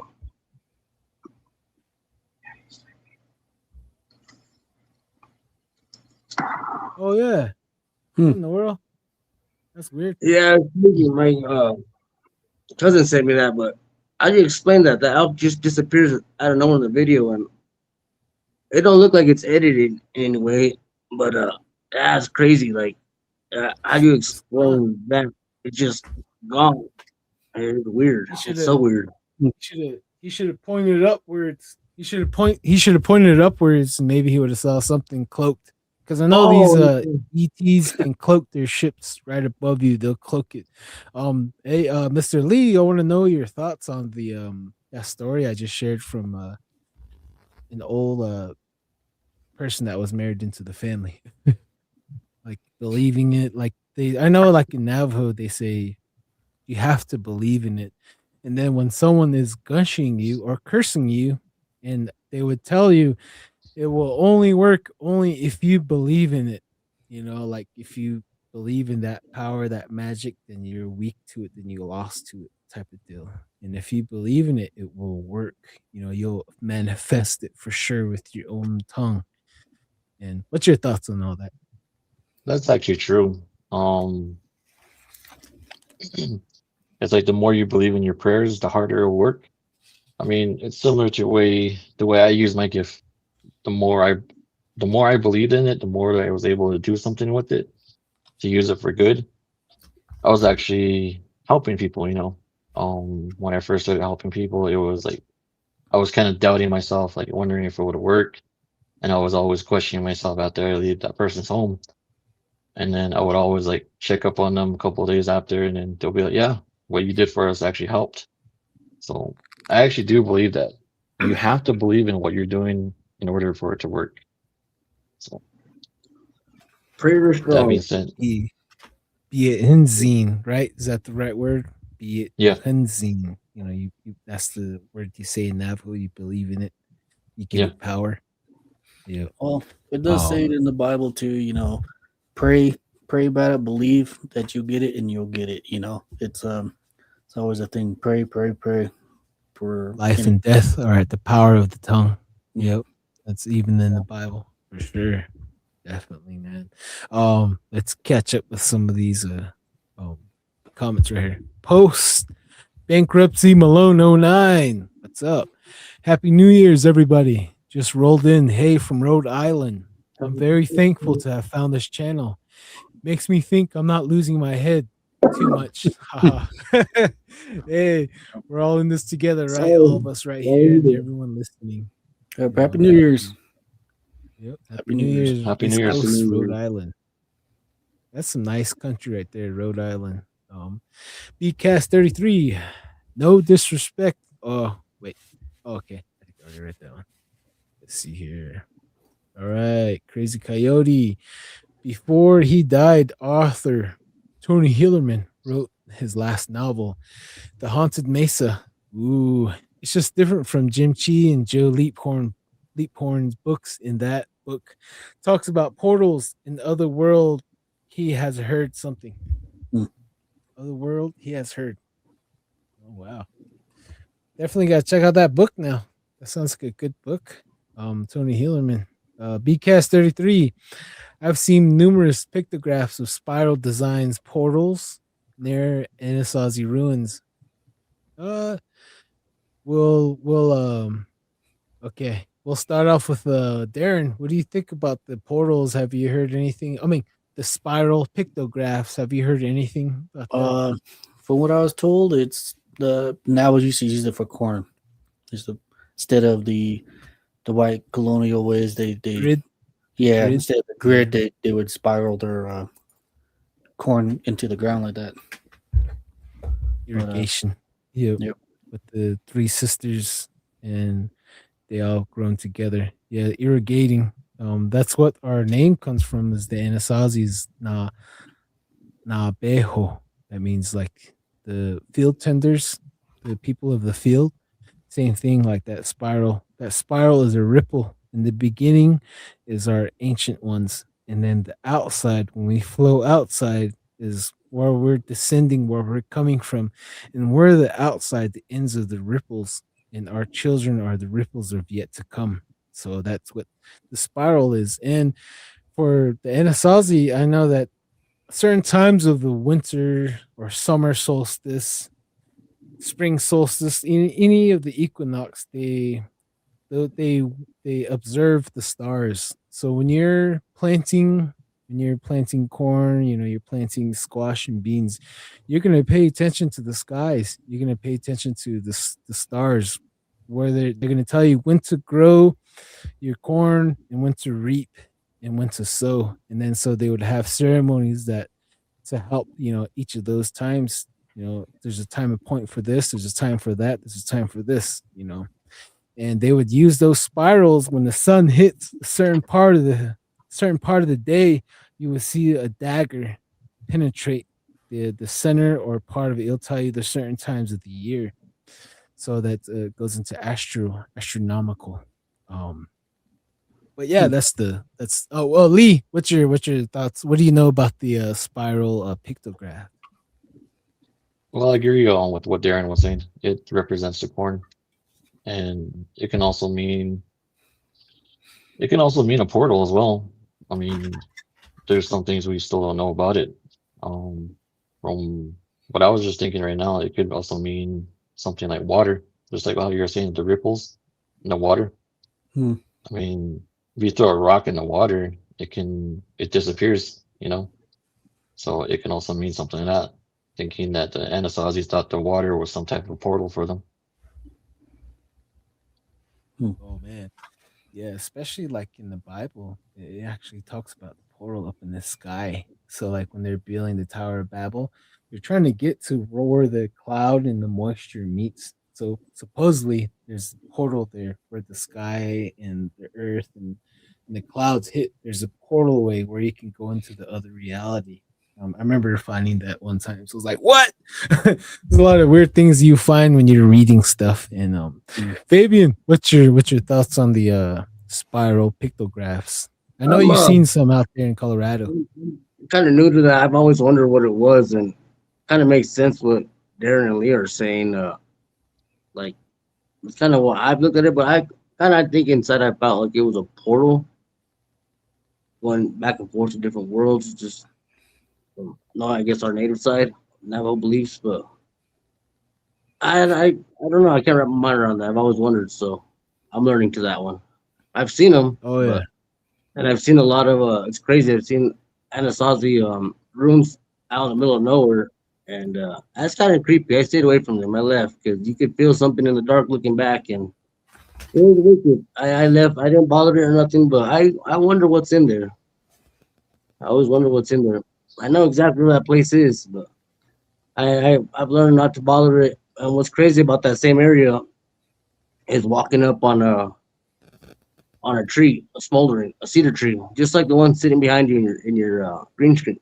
Just like that, it was a smoldering tree, and I didn't touch it or nothing. I took pictures of it, but it was creepy to find just one smoldering tree in the middle of summertime out of nowhere. And it was just north of Farmington down the Plata Highway where that happened at. But yeah. Farmington, that's becoming one of those Barker Dome was right in that area. But yeah, that's crazy because I never thought I'd walk up on an Anasazi room that's Mm. out in the middle of nowhere. But yeah, Yeah. I've Here in always St. wondered. George, we're surrounded by them. Yeah, they're everywhere, huh? So you know what's the strange correlation with the Anasazi ruins? There's a lot of UFO activity. You know, like a lot of cities are built on ruins, like Phoenix. You know, all those canals are ancient canals. They just were using them. You know, and so everywhere was already preoccupied. That's for sure, man.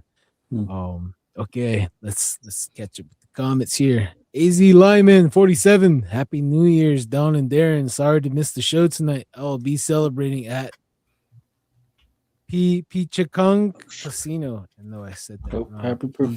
Piche Ganja Casino. What? Happy New Year's. Oh, Happy New okay. Yep. Happy New Yeah. Year's.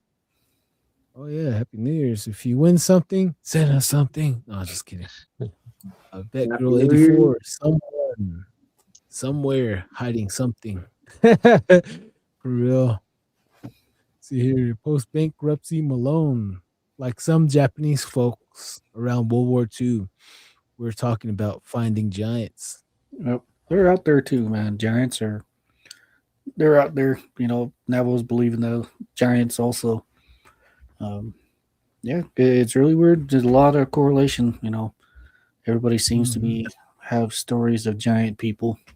Clash of the Titans. You know, so Yeah. it's all out there. You know, as for who they are, what they are. You know, Bible calls them the Nephilim.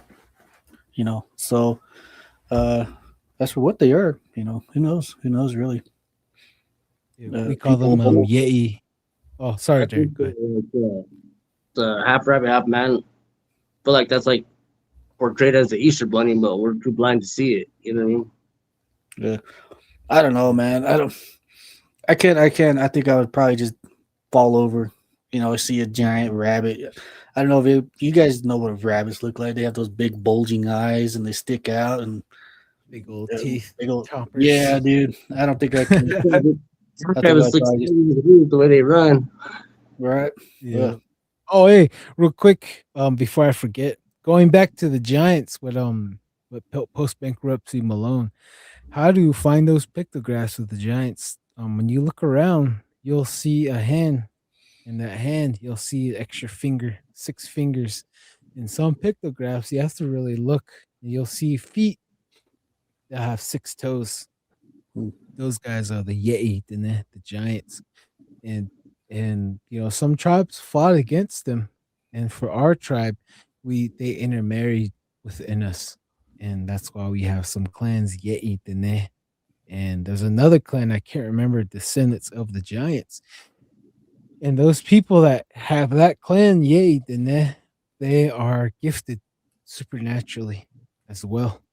And one of the stories goes that it wasn't fair for them to have 6 fingers because when you have another extra finger, the more magic you can do and the more powerful it is.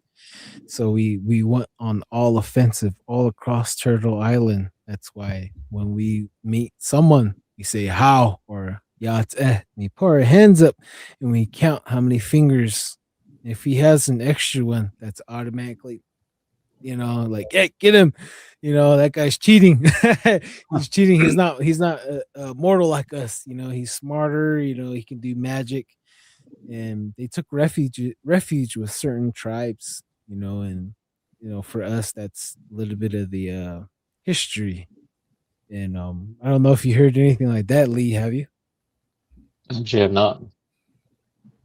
Yeah. But Like, I actually lot of- seen a TikTok of a guy showing some like ruins and some pictographs, and then there was actually one of them that actually had a handprint with 6 fingers, and he was asking people in the comments, what does it mean and what does it represent, you know? But now that you brought that up, it's kind of makes it more interesting, you know? Yeah. Yep. Like all across Utah, we see that everywhere. And not Yep. only that, we see that character the alien with 3 fingers and 3 toes. He's always like this, his hands like this, and his fingers. He's looking at you, and he has 3 toes. And they found his body in Peru. He was actually a living alien amongst us, and he was worshipped all the way from Peru all the way up here. Pretty crazy things, and they found out. I don't know. This is what they've been finding out recently, that the original homeland of the Aztec is in Salt Lake City, Antelope Island. So Right. that's Aslan, and so all these red lands is originally Aslan. So like a lot of our stories intermingle, intertwine, and the Pebbles don't like it. They have some stuff that they want to share, but they don't want to. But we're all here to share. We're all here to share our culture or information so that it can live on, for the next generation and for next generation to come. They'll be watching this for sure. Yeah. Right. And let's catch up right here with the comment again. Crazy Coyote. I think this dimension is a blank world where magic powers are either weak or non-existent. Probably why Bigfoot hunts here. Oh wow, that's a good thought right there. BCast 33. I lived with my aunt during my high school years near Chaco Canyon and observed my first orb on top of. Oh, I can't even say it. Frajada Peak. Frajada Butte. I need glasses, guys. Center of Chaco Canyon. Oh man, Uncle needs glasses here. Can't hide it now. Crazy Coyote. Correction, it was Louis L'Amour, not Tony Hillerman, that wrote Haunted Mesa. He probably heard something about portals. My bad. Oh hey, thanks for the correction right there.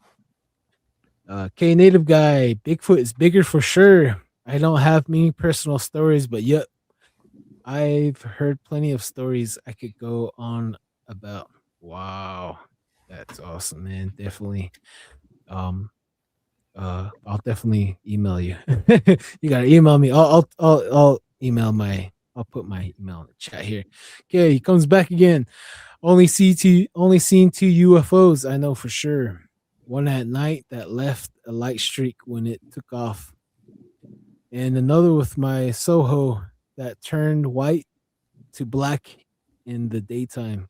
Yikes. Amigos, I'll be right back. I need to get a phone charger for my phone. Yes, sir.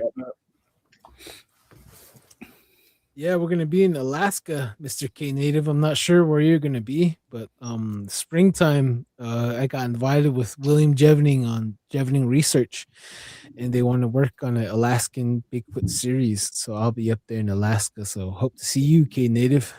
Let's see, Jay Clark, 1749. I heard that UFO sometimes overshoot the Grand Canyon and end up in Coal Mine Canyon. Yeah, Coal Mine Canyon. That's a lot of scary stories right there. That canyon has receipts right there. K Native Guy. Others I seen were at night with what seemed like slow pulsing multiple color lights, but I couldn't really confirm those. A bit had been far. J. Clark, 1749. I've seen a yellow light in coal mine. It stayed in one place for a long time, so I decided to get my phone to record. By the time I came back outside, it was gone. Yeah, that usually happens, man. It usually happens.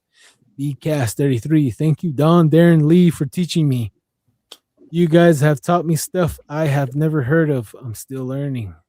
Oh yeah, hey. Yep, no problem. That's what it's about right now. Yep. After it has to transition from the podcast to the field to the filming field, and I think everyone's gonna really love that, man. For sure. See here, post bankruptcy Malone 09. Yes, I recently learned about the fingers. So fascinating to be living and learning. Channels like this have helped me take a deep breath and ground. I've never thought it was possible, but I am now let's see here. Year sober. Oh, I am now a year sober. Oh, okay. Congratulations, Malone. Congratulations. Congrats. Hey, it's always good when you're sober. Congratulations, brother. Keep it that way. So thank you guys. You are doing good works in more ways than you might know. Thank you. Okay, I'll shush up now. No, it's Oh, good. yeah. It's good to hear that. Living sober. It's good. It's good for the body. It's once you get into it, the whole alcohol and drugs. It's really hard to get out of. So, for you being sober for a year, that really takes a lot out of you and your spirit. So I really do appreciate that, man. Like, good job. Good job. Yeah. Awesome. Oh, so Chiji is back again. The Jonich Ijiyaji says get show glasses. Oh man. There's always a comedian out there, huh? Yep. We always Dude, need one, man. We always need one. keep the world balanced. Yep. All right, let's see here. My guest looks like he is not making it, which is okay. We're all right, guys. Yep. So It is the New Year's. all right. Yeah, happy. Oh, hey, in about 9 minutes, Happy New Year's Central Standard Time. So everyone in Iowa, what do you call that? Illinois, Texas, Central Standard Time. Yep. Happy New Year's pretty soon. Right here, okay, native guy. Oh, word. I'll keep a lookout for that. Soho is Hopi for my grandma. For those that don't know, LOL. That UFO I seen looked like the one in Skinwalker Ranch show. I couldn't remember what episode. Oh, jeez. Very interesting. Yeah, these. Oh, gentlemen. Oh, go ahead there. Sorry. Oh yeah, I was gonna say these orbs too. Strangely, we see them out there too. We see them out there in the back of the house. Pine Hill. See them above the tree line, in the tree line. My late sister. She was saying that walked up and how most of the windows are positioned right next to the the sink. And what she was telling me, she walked up and I seen 3 orbs flying around in a circle above the tree line. And the next morning we're all like, why didn't you take a picture? Why didn't you take a video? She's like, I didn't think nothing. I don't know what she says. Like, I thought about it and I didn't. And and you just went back to bed. I was like, yeah, I just went back to bed. So I was like, dang, okay. So that's the whole idea too with the cameras. We got up at the house just to capture stuff like that. And yeah, we actually have captured lights popping up in the trees. Just bright lights in the tree line. This is what we got right there for now. So yeah, go ahead. Good. All right, let's see here. We got Z-Sun Dragon. Almost 2 a.m. here in 2026. I'm in the future. Oh shit. Starman. He's in Florida. Oh yeah. Florida. Keep all your warm weather, man. It's too warm over here in Utah. Keep that warm weather in Florida. Oh man. True to my tribe, 0918. Good evening, gentlemen. Hey, what's up, True to my tribe? Yep. Nice to see you.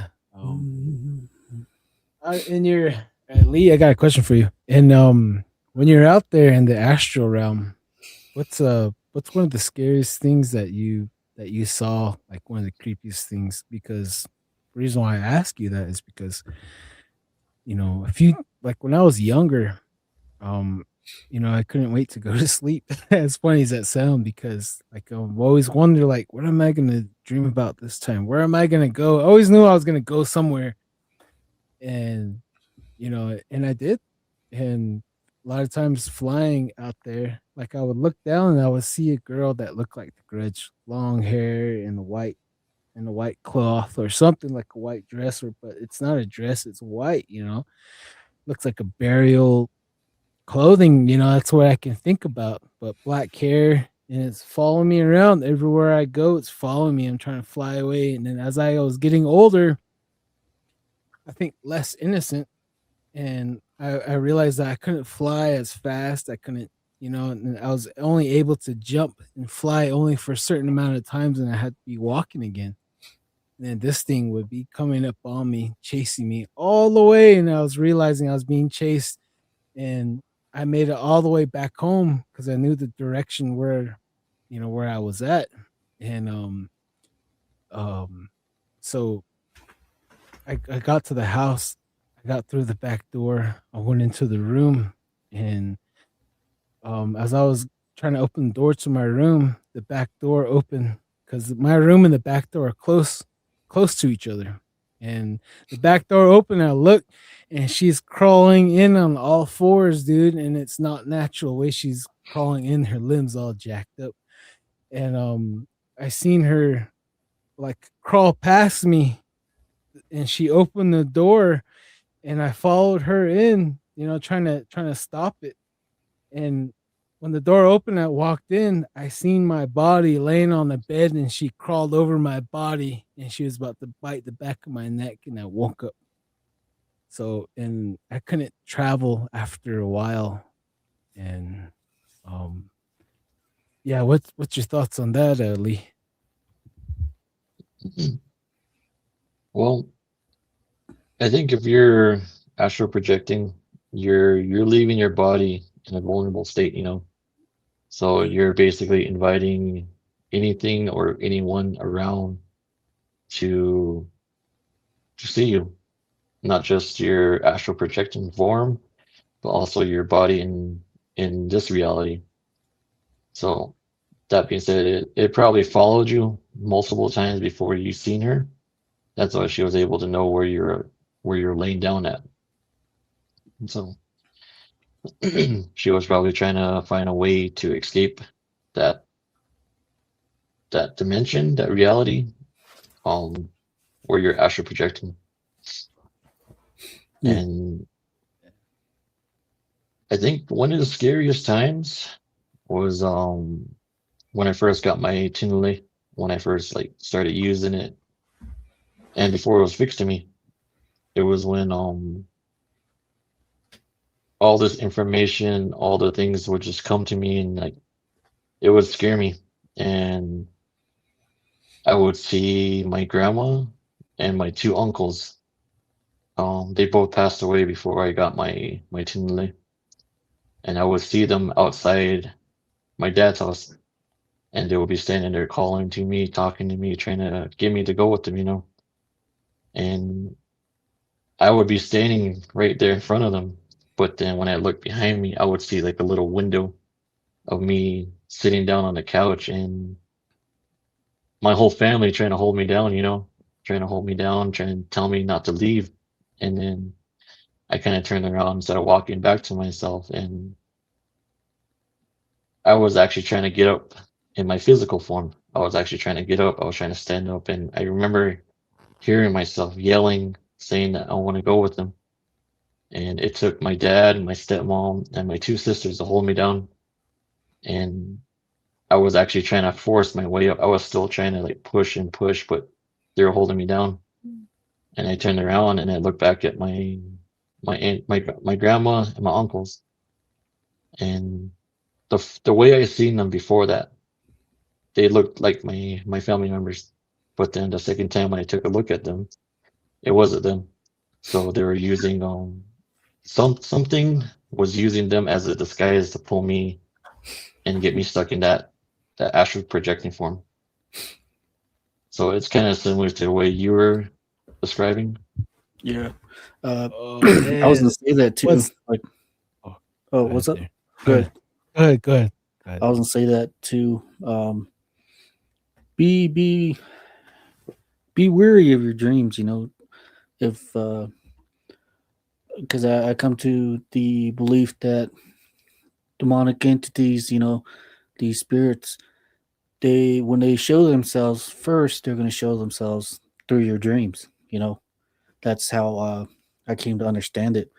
So if these demonic entities, these evil spirits, will reach through your dreams because that's the only way they can actually grab you is through the dreaming.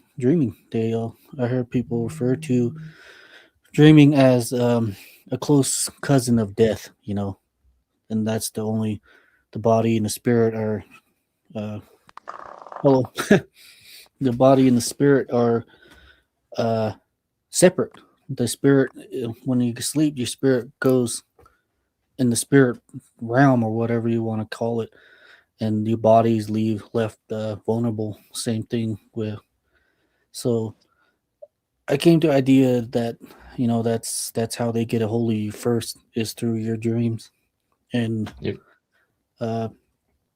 yeah. So watch out for your dreams, and if something seems more odd, it's probably best to say your prayers, say a prayer before you go to Get bed. up right away. Yeah, Yeah. right away. You don't feel good, it's okay. It's good to pray. It's always good to pray. It's even better if you pray when you go to sleep. Even that's what more protection is there better than that. Pray, pray, Yeah. pray. I can't express it enough. But Yeah, for we real. got Maddie. So yeah, it's nice seeing you. Seen you a couple times on some other sites Live talking. TikTok. So yeah. Yeah. Everyone, welcome Maddie. Maddie is from the TikTok universe, and this guy has some crazy stories, man. I'm gonna let him knock it out the park, but he's gonna be coming on our podcast pretty soon. But before I'll give you the mic, Maddie. I want to share one more story, and I just want to hear Lee's thought because Lee's our hand trembler as well. So if you have any bad dreams bothering you, you can ask him. But okay, this happened. Oh man, before I joined the Job Corps, man, in Northern California, my aunt was married to this tribe out there. I'm not gonna name. So when I was there, she married to a Christian family at Northern California, and I was there meeting the family, staying there. My first time in Northern California, it was nice. And they're doing a church, and I realized that this one preacher's son, as soon as the preacher went somewhere out of town, he changed. His demeanor changed, and he wouldn't go to sleep. And he's laughing, and he's just acting crazy. And people were trying to pray for him. He was just laughing at them in their face. Something was going on with them, strange. Everyone kept pointing out, and I kept seeing it. And they're like something's going on. We gotta pray. He hasn't slept in 5 days, and I was like, something's really going on. And it took me 2 days. 2 days praying. I kept asking, I want to see what's going on. I want to see what's around this guy. I want to see, please help me out. I'm asking this favor. And finally, like when I seen him laughing on the couch, I was like, I'm gonna see what's going on with this cat tonight. I laid down, just like when I laid down, like I got up on the bed, and I looked around, and I was in the room, but I didn't see no walls were gone, and I couldn't see nobody. I didn't see my aunt. I didn't see her husband. I didn't see his family. I didn't see nobody. Just that guy on the couch sitting facing the TV. And I got up, and I was like, I know I was in the astral realm, so I snuck to the doorway. There's no door, just the walkway, right? So I was there looking, watching him, and he was talking to himself. I'm like, he's talking to himself. And I heard another voice whispering to him. It's like, oh, something's there. I was kind of like, I started getting closer, but really slowly, staying by the door. And I looked over on the couch. It's like those dad couches, the single seaters. And I saw something twirling around his neck, and it was black and it was shiny. It was probably 2 to 3 feet long, and it was slithering around him like a snake. And it was like hugging him, and it was whispering into his ear, saying, "They don't know what they're talking about. They don't know you." Like encouraging him. Like they don't get you. We get you. I'm your friend. Stuff like that. I was just like, what the heck? And I kind of gasped, and he looked back and he saw me. I was like, oh snap. I turned around, and I was fumbling back to the doorway. I was looking at him because I knew he was gonna do something. He stood up and he put his hand like this on his chest or on his shoulders, and that serpent went onto his arm and he flung it like this. He threw it like you're trying to get rid of a booger. He went like that. And that serpent coming flying towards me. I was like, no. I started running, and that thing, boom, got the back of my neck, and I was trying to pull it off. It came to me, it looked in my eye, and it opened its mouth, and it looked just like a leech, and it grabbed me.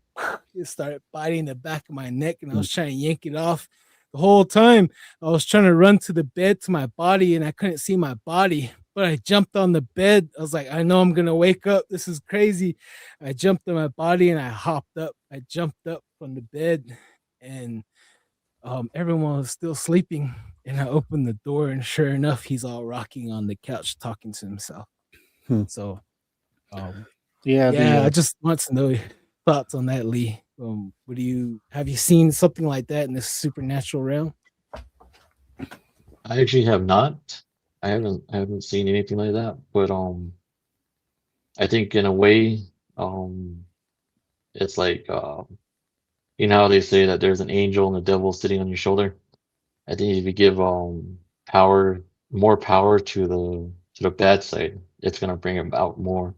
So maybe that's what he was doing. So Oh man. Oh gee. Yep. Ooh, But yeah. Well, yeah, well, as for oh, that sorry, too, go you ahead know, there. the demonic possession, you know, that's very much real too. And later on, maybe this year, sometime when it's right, I'll talk more about this demonic possession.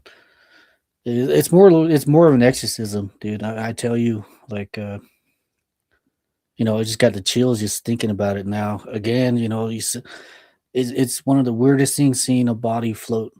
It's one of the weirdest things seeing a possessed body, because the whole limbs, it seemed like the body was contorting in weird ways. Even like the fingers looked like they were moving, and you know, it's really odd. It came with that boy throwing up black sludge, and it Oh just yeah, I stunk up the seen whole that. tent. And you know, Yeah. the boy was, you know, he was floating 8 inches off the ground, and even had his other brother go and hold him. You know, a group of men were sitting there holding this boy down, and you know, the whole talking tongues. You know, that's real too, and it's one of the weirdest things hearing it. You know, and we sat there, we watched it. You know, when this kid was crying, you can hear that remorse. You know, you can hear the regret. You know how they say, like, demonic, you know, they can never return back to heaven, and they're just there. You can just hear You the know that. remorse and the sorrow Oh, and the pain and all that. You can just hear it, and you can hear a lot of them too, just all talking, all screaming. And when he was doing this, like every time he would scream, uh, you know, you would hear, you could just, your equilibrium just go off. And I remember yeah. whoa, Gotcha. like what the heck, yeah. And Yeah. then my brother, he confirmed this too. You know, like the same thing happened to him also. And later on, we'll get more onto that. There's a lot more to that possession. You know, Yep. so Oh yeah. Yep. And but- I'll add to that before we let Maddie hit it out the park here. Everyone's showing Maddie love here. Yeah.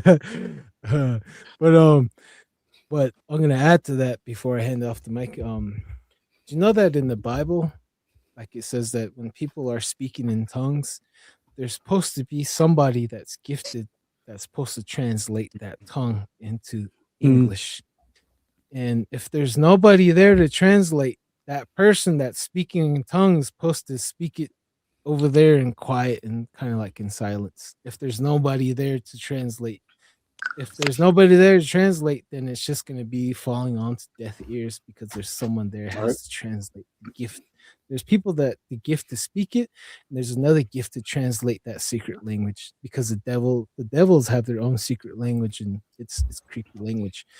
And But yeah, that's what I thought I had today. Thank you, Kurt W75. Heck yeah. Says for Don't Whistle at 19. Keep up the great work and research, guys. Hey, thank you, brother. And Mr. This is our guest of honor. We had few guests here. Adam was one of our guests of honor, and this guy is the main event, the main vein, Maddie, right here. Say hello Hi, to everybody, everyone. Maddie. Oh Hey, yeah, this hey, guy's Maddie. coming on our show pretty soon, and yeah. Maddie, go ahead, introduce yourself. Tell everyone where you come from. So and who my you name are. is Maddie. I go by Matt, Matthew, whichever you prefer. Kind, giving person, unless you give me a reason not to be. I've been through the wire as far as experiences with Bigfoot, witches, demons, anything, you name it. Just because living on a reservation full of that kind of I guess bad juju, it comes with a price, especially when you have family members who like to go out on, have a night out on the town. I was usually the one home babysitting, or cousins coming over to sleep over. There was always a situation happening, and I was always the one to experience those. And I think it's just because I read auras. I read vibes. It vibrates, I guess. I'm not a hand trembler, but I read vibrations, so I think that's what that is. So Dawn told me to come on. I was a little nervous, but I'm here, and I don't know if you guys want the story that kind of put me on the map or the story that got me a million likes on someone else's live. So I'll leave that up to you guys. It's really up to you. Yep. Let's get the million. Let's get the million likes. Let's see. Okay. So this happened on the Navajo Reservation at Asaya Lake, which is, translates to Bull Canyon in Arizona. Well, yeah, Arizona. A little past Fort Defiance, as some of you know, near Wheat Fields and Crystal. I remember it was Labor Day weekend, and got off work. I got off work at 2 in the afternoon. Made my way home, noticed no one wasn't home, but there was a letter on the table stating, like, we're going camping. I know you don't like to go camping. This is where we're headed to. We left at this time. Just bring your clothes if you decide to come. I was, once I read the letter, finished it and everything, I was just debating whether I should go. I just felt like this really odd feeling, like this lightning of static feeling of going. So I decided to go because I didn't want to stay home alone. There was no one home, literally no one home. And there's usually like maybe 20 people who live in that area where I used to stay, and this was at my sister's house. So I decided to leave, make my way to Asaya Lake, finally get there. And, I'm enjoying the scenery. It's getting, sunset's coming up. And what, and being in the mountains, the sun sets faster. So I'm just making my way over there slowly, finally get to the lake, and I can't find them. I pretty much drive the entire campground. Finally, they're at the very end, and I get my stuff, and they tell me to go eat, and we're having it was like a family gathering, if you will. Had our hot dogs, hamburgers, everything, and there's this dog, Missy. Missy the dog. She's a German Shepherd. We've never had a good relationship as far as man and dog. Wasn't my dog, it was my Nolly's dog. My Nolly is my paternal grandmother, and she'd always get after us, like, get along, quit doing that, leave each other alone. So we were like basically brother and sister. And once I got there, she sat by my side, she stayed by me, and right off the bat I thought that was weird. And she kept looking into, because the campground at the very end, it's by a bunch of trees, and it leads up to a huge plateau that you can walk up. And she sat by me. Everywhere I went, whether I go put my stuff in the trash or get more, second plate of food or to the restroom, she was following me. And I just kind of left it. I noticed it, but I left it, and it got dark. By the time everyone started going to bed or roasting marshmallows, it was about 10 o'clock, 10:30. So then I asked my uncle, who was in charge of setting up the sleeping arrangements, or the head honcho, I guess you can call him. He goes, "You're gonna be staying with the younger ones, the teenagers." I'm like, okay. So everyone's roasting marshmallows. All the adults, they're having their few drinks, their adult juice. So I was like, okay, I'm gonna go to my tent. I guess Missy's coming with me because she hasn't left my side since I got here. They're like, okay. They're like, that's weird. I said, I know, right? So we were walking. I would say the camp or the tent that was set up for me to stay in was about 10 yards from the fire, or the main area. So me and Missy, the dog, were walking up this trail, and we kept hearing like rustling in the bushes, and she kept looking that way, and she was growling. I said, come on, Missy, maybe it was like a squirrel or a raccoon or something. I didn't think anything of it, didn't smell anything. I just had that shock, that electric feel of a vibe. And she kept looking that way. We walked a few steps, she kept looking that way, and then she stopped, and then she'd be growling at the bushes. I'm like, come on, Missy, let's go, we're almost there. So we get to the camp, or the tent, and the tent is between two of these big trees, and there's bushes behind it. I opened the flap of the tent, and Missy, I heard rustling in the bushes behind the tent, and she takes off, and she's barking, and she's getting further from the tent, and the barking tends to dim. The sound tends to dim from her barking. So I'm like, Missy, Missy. And then my nephew goes, just leave her. She'll come back. Maybe she saw something. I was like, well, I was going to say something, but I just left it. So I laid there. I got my book out because, of course, there's no cell service. There's no, on the reservation, it's hard to get service. So I brought a book. My nephews and nieces, there's about 4 girls and 3 boys. They're all of age from 13 to 16. I was about 24. I was the oldest one. Laying there, minding my own business. The tent was a 3-tent component. So you have the main dome and then the 2 side ones on the side. So it looks like a little, I don't know what you want to call it, but it had 3 components. I was in the main one, which is the middle one. The boys were on the I guess my right, and then the girls were on my left. So I was in the middle with the little one. His name was Christopher, and he was 5. He just happened to pop in, and I freaked out because he walked up to the tent by himself. And he goes, can I sleep with you? I said, yeah, lay right here. So he had his, I want to say it was a PSP or a Switch that he had, but he was playing it. I had earplugs because they were pretty loud, and I just told him, if you guys have trash, make sure you put it away and put it in a bag because I don't want to be, woken up by a wild animal. And I, finished my chapter of my book. I went to go lay down, and then a few minutes later, all the lights in the tent from their screens, whatever they had, it got dark. And I thought, well, that's weird. They usually don't go to bed early. So I took off my earplugs.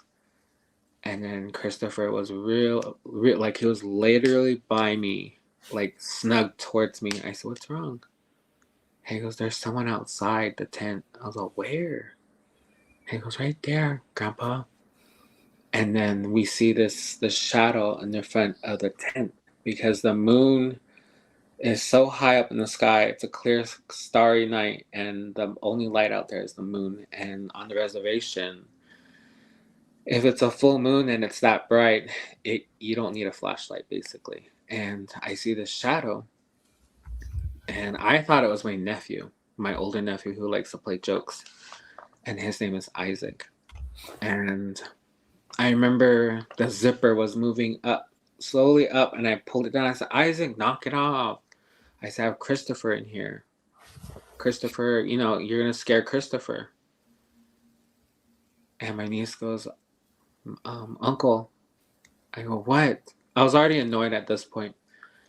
And she goes, Isaac didn't leave. I'm like, well, then who's outside? I said, you guys need to quit effing around. I'm tired of this. I want to go to bed. I had a long day at work. Christopher's right here. He's scared. You guys need to knock it off. And then my niece, Bethany, comes up to me. She whispers in my ear. She goes, there's someone outside. I said, what the hell are you talking about? What do you mean? It's just us. And the campsite's like not even too far. Like it's not far away. She goes, no, we smelled something. And when she said that, I smelled like this strong stench of wet dog. And then the tent on top was coming down like this. And I went like this. Isaac, cut your shit out. And he goes, I'm right here. And I looked up, and I was in shock. He goes, what the hell? I'm right here. He goes, we turned off all our screens because we heard someone breaking sticks. And I was like, okay, I'm going to go outside. I said, there shouldn't be anyone outside. So I started slowly unzipping the tent because I'm the older one. Like, I'm not going to make the little ones go out there and check. Like, that's just stupid. So as scared as I was, I went out, I opened the tent, and Missy was just sitting in front of the tent. I said, Missy, get in here. And before I could open the flap, because the tent had two flaps. It has the mesh flap, and then the actual, the second flap actually closes the tent. So as soon as I opened the mesh flap, she ran in like she was scared and she was cold. And she was licking my face. I said, oh man, Missy, you scared you scared me. And then we hear, oh. And I look at Isaac and Christopher. I said, come here, Christopher. And this is my first experience of what I'm about to say, but we hear, oh. And Missy's ears went from down to, she was perked up. And she started barking behind me. And we see this handprint on the tent go in like this. And I remember I pushed it. I pushed it with a flashlight, and we all moved to the main dome of the tent. And what is that, Uncle? I said, just stay right here. We'll be fine. And you could just hear this thing hitting the tent, the girl's tent. It tried pushing it down, and then you hear the tent pop back up, and then you hear boom, boom. It was heavy steps. Like it was vibrating the ground. That's how deep of the steps were. He goes to the boys that Isaac and the others were in, and we all looked at it. We saw the tent, the dome go like this, and then it goes. It goes back to its regular side or frame, and we didn't hear anything.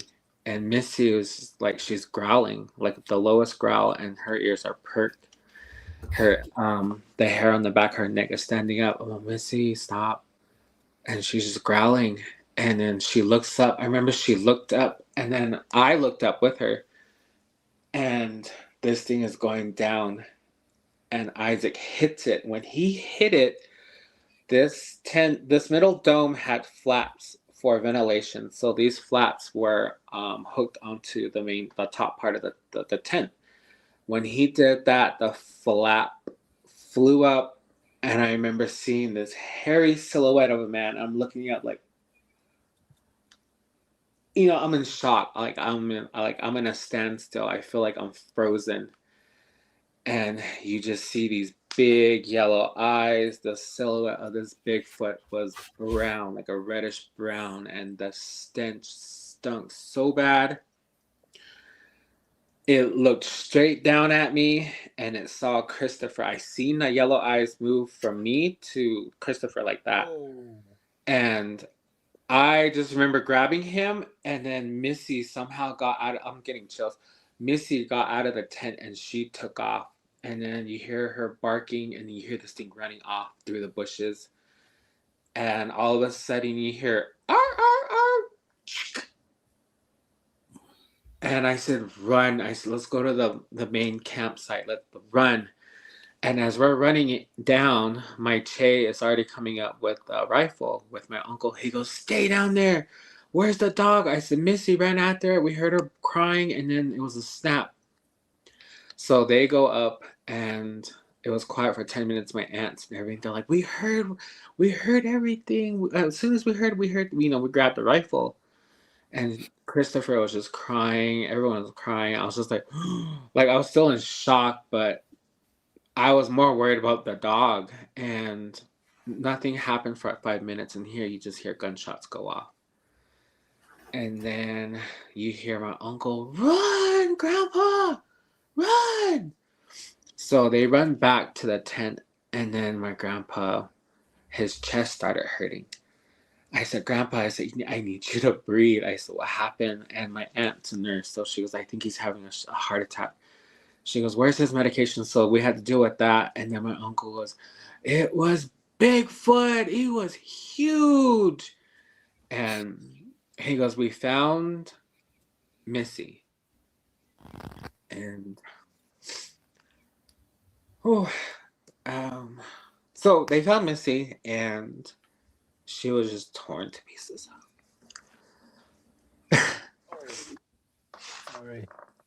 Sorry to hear about that. Yeah. So they didn't want to tell my Nolly. So we walked up there the next morning, and we only found the leg.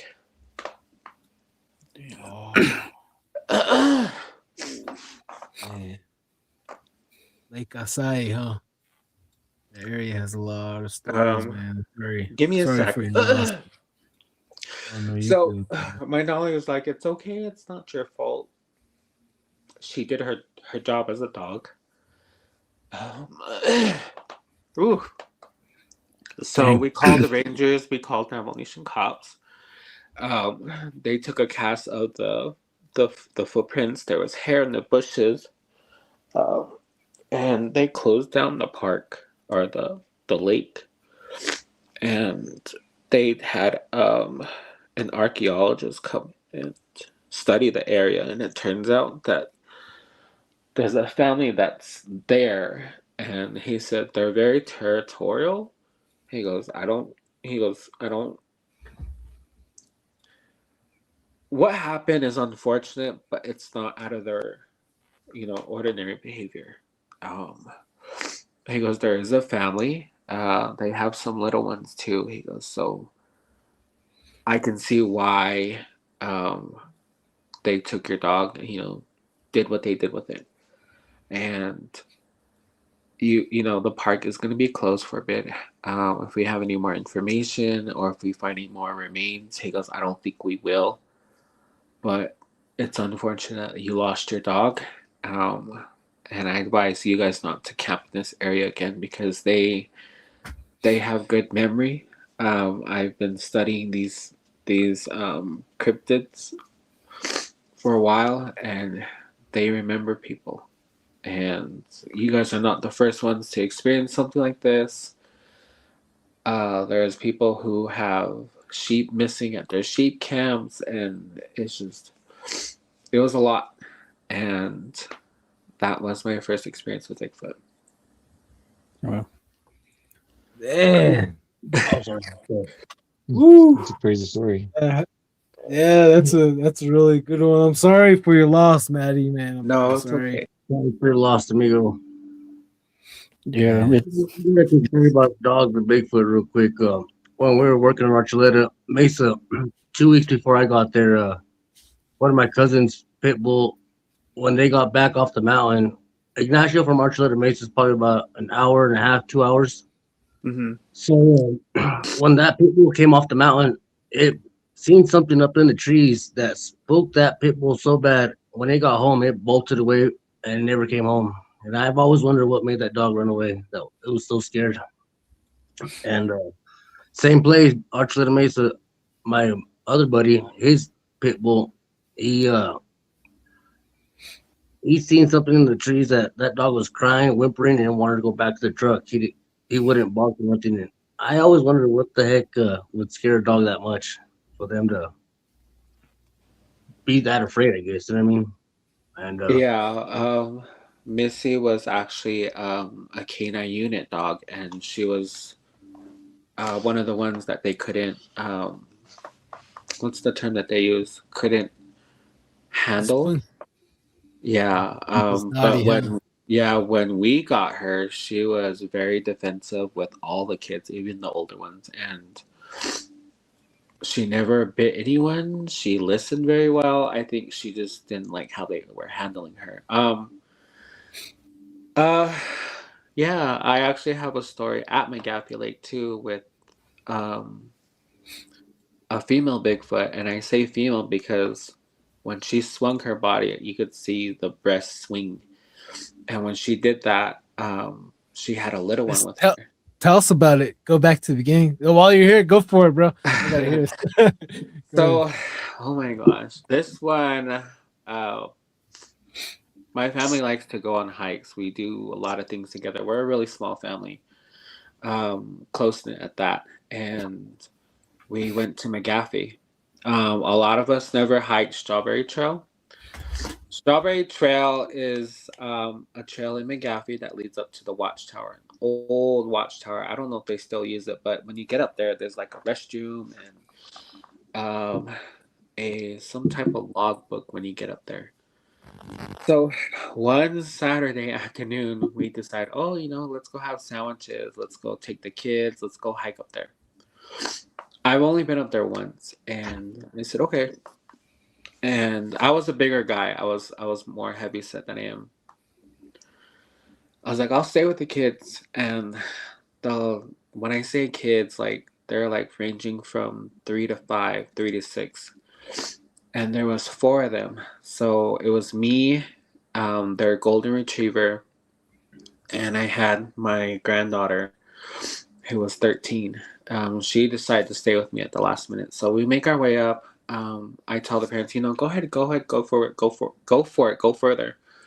We'll be here. And then my nephew goes, I'll stay with you too. And my nephew is a design and digital media student at CNM. So he wanted to get some drone footage of the forest. He wanted to do like work on his project just because, I think it was during his midterms or something. So he had his gear, and he goes, I'm gonna take some footage. You don't mind being on? I said, no, that's fine. Just don't put the kids on there. You have to get their parents, their mom and dad's permission. So we make our way up. We see people hiking up and down. Nothing out of the ordinary. We see people riding bikes. Taking our time. Kids that age are like, I'm tired. I don't want to do this. I'm like, come on, let's keep going. We make it about maybe halfway, I would say about a mile in. At that 1 mile mark, I stopped. We sat at a bench. I remember we sat at a bench, and I'm giving them like Cheez-Its, goldfish, and stuff like that. Some, Capri Sun, some water. And my nephew goes, with the drone, I'm gonna do some footage. Are we gonna be here for a while? I said, yeah, we're gonna be here for a while. He goes, well, I'm gonna fly my drone. I'll be right here. I'm gonna go around the bend, and we could hear their parents. So I was like, yeah, go ahead. And he flies his drone up, and he comes back. And he goes, look, I'll show you on my controller that you can see the drone, and it's an expensive drone. It's not one of those. It's a very expensive one. I'll just say that. And I see the parents walking up. I see all like the forestry and everything. And all of a sudden, you see this. I would say a football size of a rock hit the drone, and then it disconnects. Oh, And I go, what was that? He goes, it was a freaking rock. And then he takes off. I'm like, wait, we have the kid. So I, started getting everyone up. And then we hear rustling behind the bench in a big old bush. And then my granddaughter goes, Grandpa, there's someone behind the bush. I'm like, where? And she points, she goes like this. She goes, he's around. He's a big man. I said, when did you see him? He just showed up. I didn't know he was here. And then I smelled something funny, and then it hit me. But this scent was more of it didn't smell like wet dog. It was like sweeter almost, like a sweet Yeah. I smelled foliage. that before. It was different. So I remember, I go back and I remember I looked at the bush and you just see this huge, like, of a, not shadow, but like you see someone in the, like, standing behind this big brush or bush, whatever. And I slowly, I calmly, I was freaking out. At this point. I said, okay, let's just go back down. I said, let's go back to the campsite. I said, I left something in the car. I was lying at this point. I said, let's go back to the car. So we're slowly making our way down. And then the little ones, they start pointing behind me because I'm the last one. So I'm the booth, and my granddaughter's leading them. And they turn around, look. I said, just keep going, baby. Let's go. Let's keep going. And I'm rushing them. We get to the part of the trail where it goes like this, where it zigzags down. And I hear something tumbling down, like something was falling. And I look up, and there are these huge boulders coming down. And it doesn't hit us. It hits the trees in front of us. I'm guessing it's trying to provoke us. Dad, what was that? Look, they're amazed, but at this point, I'm like freaking out. And these boulders kept coming and coming and coming. I would say 4 of them had rolled down by that point, and we were halfway through the zigzag of a trail. So we get to the middle of the trail of that zigzag path, and I see these 2 bikers coming up. And they're pedaling fast and fast. I'm like, you guys need to get out of the way. And I was so happy to see them. They come up to us. They stop. They're like, we're going to help you down. And, there was a male and female. And he goes, we're going to help you down. I go, okay, they see what I see. Or they saw everything. So they're helping us down. They put the kids on the bike. And we're rushing down the trail. And then you hear this, and then it stops. And then you hear all this like rocks moving and everything. And then the trail that this goes through hills. So these hills are like this. It's not like something you can go up easily. And you hear rocks moving, and you hear dirt, you see dust, dust clouds. And then we finally get to where we had our picnic. We get to the cars. I put all the kids in, and then as I'm putting everything back in the trunk, you see this huge person, Bigfoot, standing on the hill, and they're running down. They get to the road where it has tall grass and everything. And then the man that helped us down and goes, hey! And she turned this way, she looked, and her breast swung this way. And when she did that, she pushed something out towards the road, and you see this little man figure run up the brush there, between brushes and everything. And it's running up the hill, and it climbs the tree.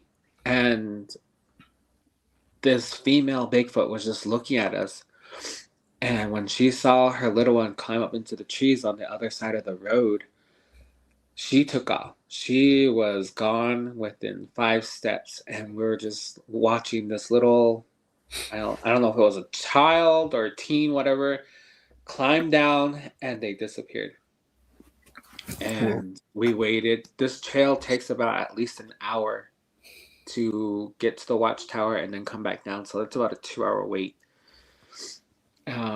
They finally get down, and the parents are like, what happened? I thought you were right behind us. And then my nephew goes, you had to see the footage. And when he showed all of us, so he's flying over, and then you see the parents, and then you see something moving, something brown moving. And then as soon as that brown figure moves out of the shot, you see this huge rock hit the drone that was in. And he used that footage for his project, and we were like, oh my God. And then the guy that helped us was explaining what had happened. And they're like, you're crazy. I said, oh, I don't know. Like, we didn't know. How are we supposed to know? Like, you guys were ahead of us, like, on the trail. And that's what happened at McGaffey. And I've never in my life I would see something like that, especially close to home, you know? And that's my other Bigfoot story. Bravo. Go ahead, Darren. Is there a way to see this footage that you guys had? Is that This something? happened like 10 years ago. I can ask. It was part of his project, so I'll see Yeah, what he. Yeah, I would really like to see that Okay. footage. And what did the bikers say? What did they say? They were ahead of you guys, right? They were behind us. They weren't ahead of us. So they were coming up the trail. And he told me, he goes, yeah, we heard something rolling down the hill, and then we heard kids and you.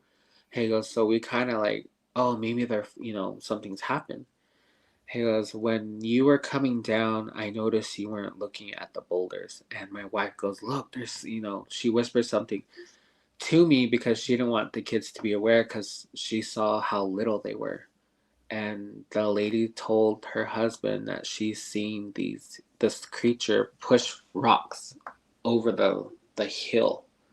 And this hill, so the hill's like this, and the zigzag trail goes up, and then it flans out, and then it goes around the bend. So the bush that we encountered this Bigfoot at, it climbed to the top, and then it saw us go down the zigzag trail, and it was trying to hit us with boulders or trying to provoke us. So when they saw that, that's when they rushed up to us, and that's when he goes, we're going to help you get down. And I was like, okay, that's, they know what's going on. And I seen them when did I see them? Thanksgiving. I just happened to go to Cracker Barrel, and they're all, hey. And I looked at them like, who are these people? They're like, you don't remember us? I said, no. Because this happened, like I said, this happened like 10 years ago. They're like, we were the ones that helped you at Strawberry Trail. And I looked at them, I said, no. They're like, yeah, it was us, the one on the bike. We helped you with those little ones. I was like, oh, hey. And, kind of had a little reunion. And they're like, that was crazy. We never gone back up there. They're like, one thing we're going to tell you is we lost our dog. And she was always the one to want to go up there. So we'd go on hikes, and we know all the trails. So when she had passed, we took her up there and, put her under a tree and said our goodbyes. And my wife forgot to bring her collar. So the next morning they brought the collar to that same exact spot that they leave their dog. The dog was gone. And from then they said they never went back to McGaffey. I said, I haven't gone back in a long time. And that's my second story. Man. Let me read some of these comments, and you guys, if you have any questions, you guys are more than welcome after I read the comments. And then we'll let Maddie finish off his third story, and it'll be New Year's by then, hopefully. Or yeah, we'll see when New Year strikes. But let's see here. Okay, looks like this one goes back up here. Z-Sun Dragon says hi, Maddie. Everyone's saying hello earlier back up here. Let's see here. That girl says, when I started using my Raven totem, I'd wake up with sore arms like I've been flapping all night. Flying. Z-Sun Dragon says, hi, Maddie. And then BCast33. I've had astro experience, and it was scary. I would see my family going about their day and not notice me. I felt I would get lost. It's something that's hard to explain to somebody. Oh, definitely. Definitely. Yeah, it is. Yeah, something unexplainable. Mm-hmm. Crazy Coyote. dreaming is the only place where the deceased loved ones can talk to you. Yeah, I got messages to you. I've been talked to both my parents who are gone now in dreams. Oh man, condolences. R.I.P. To your parents, Crazy Coyote. Najoni Yaja, she says, "Hi, Maddie." Hi. That, that's so cheesy. Little Wolf C13 says, "Maddie, that girl. Yeah, Hey, Maddie." these are like people And from TikTok, so yeah, you got your fan base. Yeah, pretty much. says Maddie has the baddest stories. Oh, for sure. Mm. True to my tribe. What's up, Maddie? And then we go right here. It says, don't forget to like the podcast, guys. Please like, subscribe, and share. And then right here, see here. Ebolas, glad to catch up with you, gents. Always enlightening. Have a blessed new year. Oh, thank you, Pavlos. Back at you. Najoni Yeja, poor Missy. Condolences. And BCast 33. Wow, sorry about Missy. Bet Girl 84. Sorry about Missy. Crazy Coyote. Oh, Hickoria Reservation, Lake Heron, and the Bigfoots are there. The Bigfoots there are territorial. They have a lot of. Oh yeah, see, Bufari markers alongside the road. Be careful there. Oh yeah, territory markers. Little Wolf C13. Thanks for sharing, Maddie. BCast 33. I had a dog of mine that had its rear leg tore off and never knew what could have done it. Sorry for your loss. Oh man, I'm sorry, BCast. Jeez. Emerson Nez says, wow. I know, right, Emerson? Love these stories. Little Wolf says, hopefully. Oh, typo. Carla Washington. I forgot. Oh, okay. All right. You guys got any questions for Maddie? Or Yeah. Do you think it's possible to send a drop pin on these areas? I like to, get on like Google Yeah, Maps, I and can just look do around that, yeah. take That's a no look at problem. these areas. Yeah. Dang, man, I'm sorry about your dog. Yeah. It's sad, especially for all the pet lovers out there. I have Oh yeah. some dogs and dogs and cat. And Yeah. I hate anything like that to happen to When them. yeah, thank you for your condolences. When I told that story on TikTok, there was someone who actually lived in that area, and she said that Oh. her sheep camp would get attacked, and they would hear stuff at night. And then there was another TikTok person who actually had stories where he was actually being chased by a what do you call it? Like a teen. Oh, juvenile. Bigfoot? Juvenile. They were actually being chased by him. One, Oh man. and the story and the location, I believed him, and he said they were, because he was a ranger, or I forgot what he was. He was a ranger or something like that, and he was tracking them by smelling because it was a breezy day. And oh man, just the way the sounds he made when he was sniffing the air, it just sent. I'm getting chills. It sent me Memories. out. Like, no freaking way. Yeah, it's a certain sound that you will notice right away, or the certain smell, like it will send your hair standing on the back of your neck. Yeah, like deep breaths on, making that caveman. Like yeah, yeah. I heard some of. Oh, like the grumble that they do, it just sticks with you for life. Like it. Oh, just.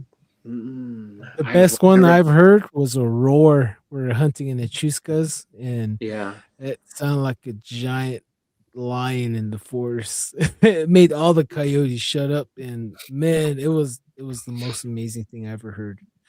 But hey Maddie, share us your third story, and we'll close out the night. I wasn't actually prepared to tell a third story. Let's Oh, see. since we got the Hat Man on the banner, you can. I think it's more fitting on your cornfield Jeepers Creeps. Oh, I would love to hear the Children of the Corn too. It's like, oh man, but if you don't mind. I don't mind, but I was gonna say that for the podcast that you Oh, were okay, all right, Yeah, that's you- cool. That's like that's good an story. actual it's an actual series, and I've actually had a recent one happen in Ayambato. So Yeah. Oh my gosh. gosh. I don't know if it was an SW. I don't know if you are familiar with TikTok lingo, but shapeshifter. It You can say it included here. It's okay. yeah, so there's a series that I wanted to do on the podcast. And I'm kind of savoring it, but I will tell the story of wood hauling that happened on the summit in Winter Rock, Fort Defiance. Somewhere. They call it the summit. I don't know. I'm not familiar with Arizona. I'm not from Arizona. I'm from Mexico. So, wood hauling. Who doesn't do wood hauling in the winter on the reservation? The one time I go, and this is the first and last time I'll ever go, we, go up there with a Chevy pickup. We'll load up some wood, chop wood during the day, have our bologna sandwiches. Nothing out of the ordinary. This particular location on the summit goes in at least 20 miles. And that's just how deep we were in. It's all dirt road. It's not paved. There's like people picking piñons. When we went, it was maybe August, early September, and there were already people picking piñons. And nothing out of the ordinary. I was just dreading it because of all the work. I'm more of a cook and bake type of person. I can chop wood, don't get me wrong, but I hate wood hauling. I always hated it and didn't get anything from going wood hauling. We did about 3 loads and we started late. We started about 11. Excuse me. And for those who do wood hauling, that's kind of late. You start early morning at the crack of dawn. So we started at 11. We got there late. We did about 3 loads in about 5 hours. By this time, it's about 5:30, and the sun's already setting. And they're like, "Let's go for a load." And we stop at the gas station. I get like a big gulp as a 7 to 11, and we go back up to the summit. And it was getting dark. I said, "Are you sure you guys want to, load up another truck?" They're like, "Yeah, we already cut up everything. You remember, right?"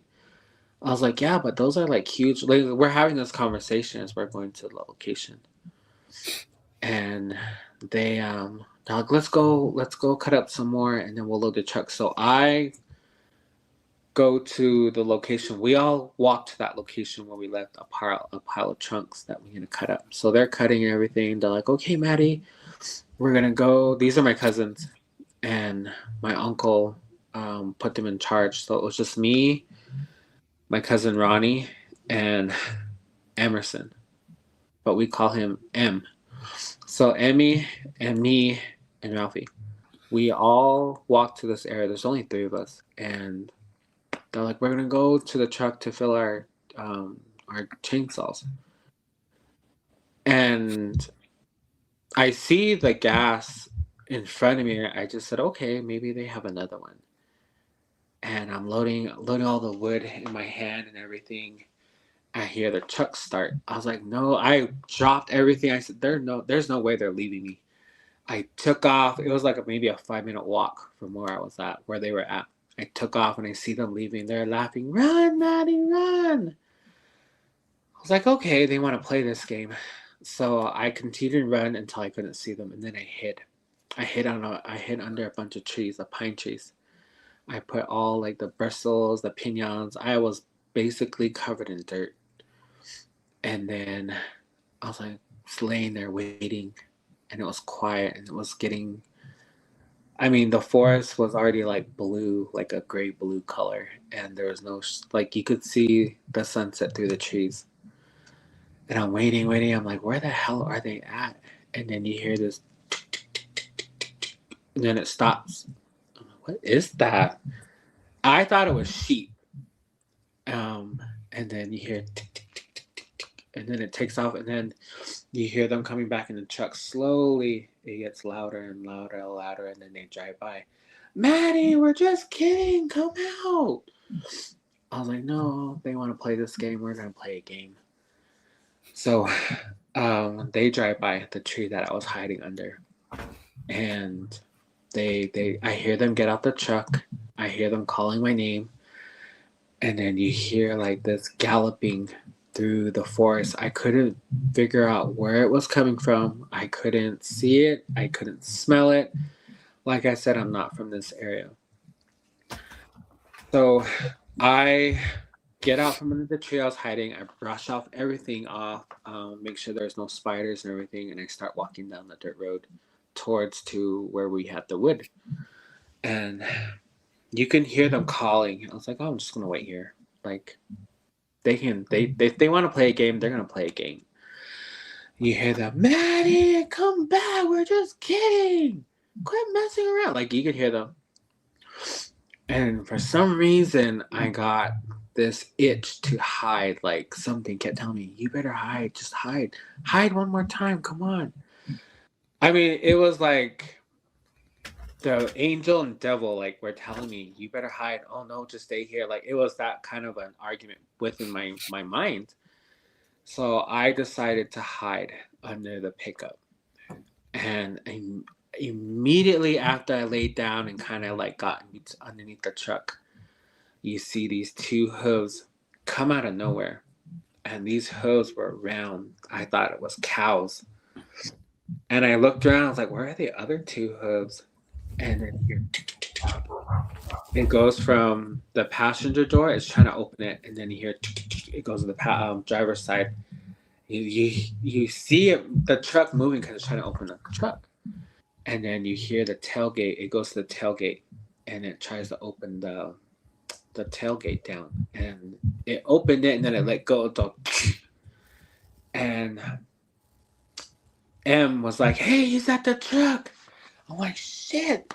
I didn't want to move. And when I saw these two hooves just running around the truck, it ran around the truck a couple of times and then it left. And then they got to my other cousin got to the truck. Matt. And he's talking in normal tone. And I whisper him, oh, what? He goes, why the hell are you under the truck? I'm all, shh. I said, come here. I said, get down. Right when I told him to get down, there was something behind me, and his eyes just went like deer in the headlights. And he goes, and I for some reason I looked this way, and it was this creature was kneeled down like this, and it was waiting for M to come back. So, my cousin comes under the truck with me. We're both laying underneath the truck, and then you hear it get in the bed of the truck.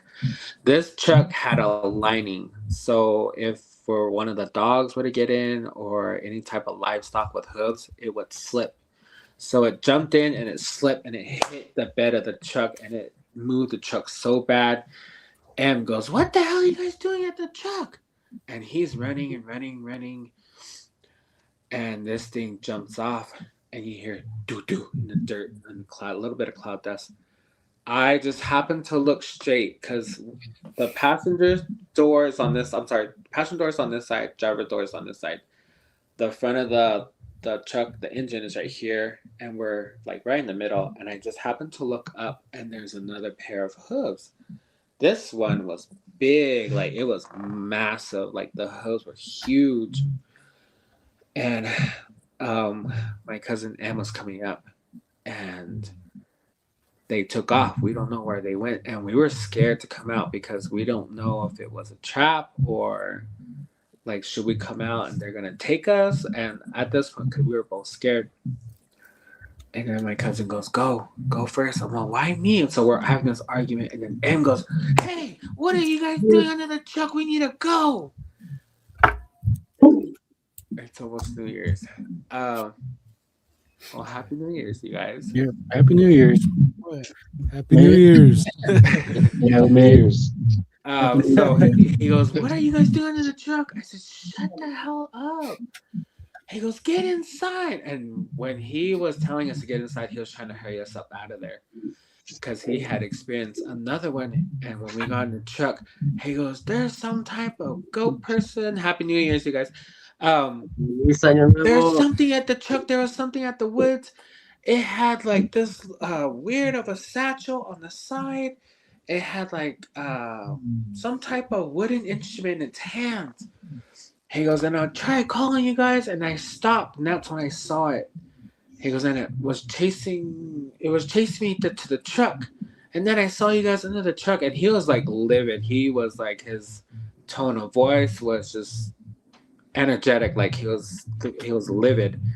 We took off, and when we turned on the headlights, there was 3 of them in front of the truck. There was one big one in the middle.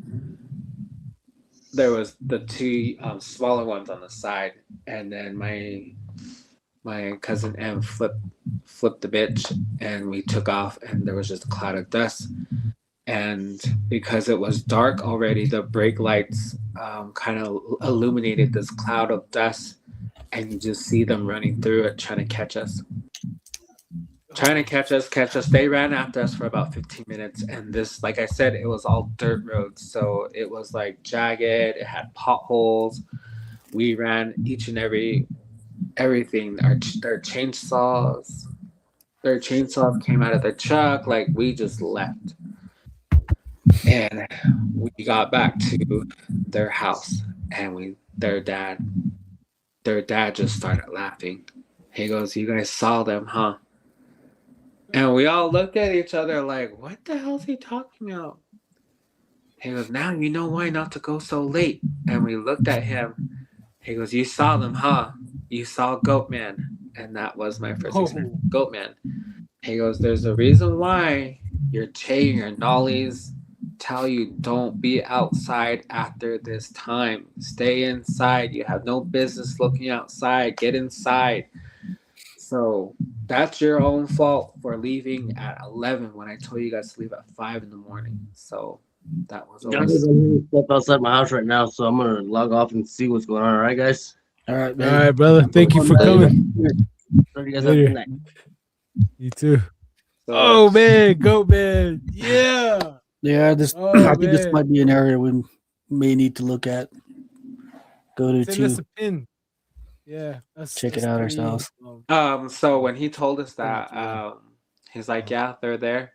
He goes, "There's actually a witch on that summit." What else? He said there's been some Bigfoot sightings. He goes, it's scary up there. He goes, and then you guys know why I told you guys to leave early. You guys learned something.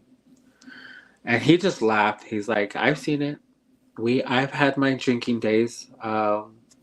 We actually saw it in the flames. It came out of the flames and it attacked us, and we never went drinking up there." He goes, and then we let we let our group know. Word got out throughout the high school, and they stopped going to that party spot. So he goes, "Yep, they're there, and I'm glad you guys witnessed that. So now you know why I tell you, get your ass inside. What the hell are you guys laughing out here for? You know?" So that's my Goatman story. Go. Yeah. It's a hell of a story to close out the night. Hey Lee, what's your thoughts on the Goatman? Have you heard anything passed down to you about the Goatman? I was actually hoping my girlfriend would come home and tell her story that her dad told her. But there has been a few stories here in Gallup about it. Downtown Gallup.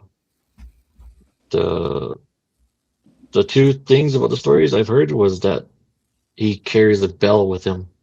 You can hear him walking around Gallup, like shaking a bell or something. Is that what that is? Because I'm sorry, I live near downtown, and we always hear it's either the train horn or a bell. What? Yeah, I think that's what it is because my brother-in-law some of his friends live on the streets Uh, on Second Street, and ew, I they live. even seen it. Yeah, they even seen it on across the sports page. Whoa, dang. Ooh. Gallup, we're going to Gallup, guys. Wow. So Yeah, I lived near the like not near the hospital, but like near Roosevelt Elementary area, and Oh, okay. we hear it's not the church bell. It's like those bells those cows wear, like the real Yeah, rustic yeah. regular Yeah, he where Oh, described it like tick, that. tick, tick, tick, tick, tick, tick, and then it stops. And then the dogs go crazy, and then the cat like all perched up, and it goes tick tick tick tick tick tick, and I'm like, what is that? And we just think, okay, maybe it's the homeless being crazy, or because they make themselves known just so let the neighborhood know, like, over here, but they never bothered us, and oh my god, that's creepy.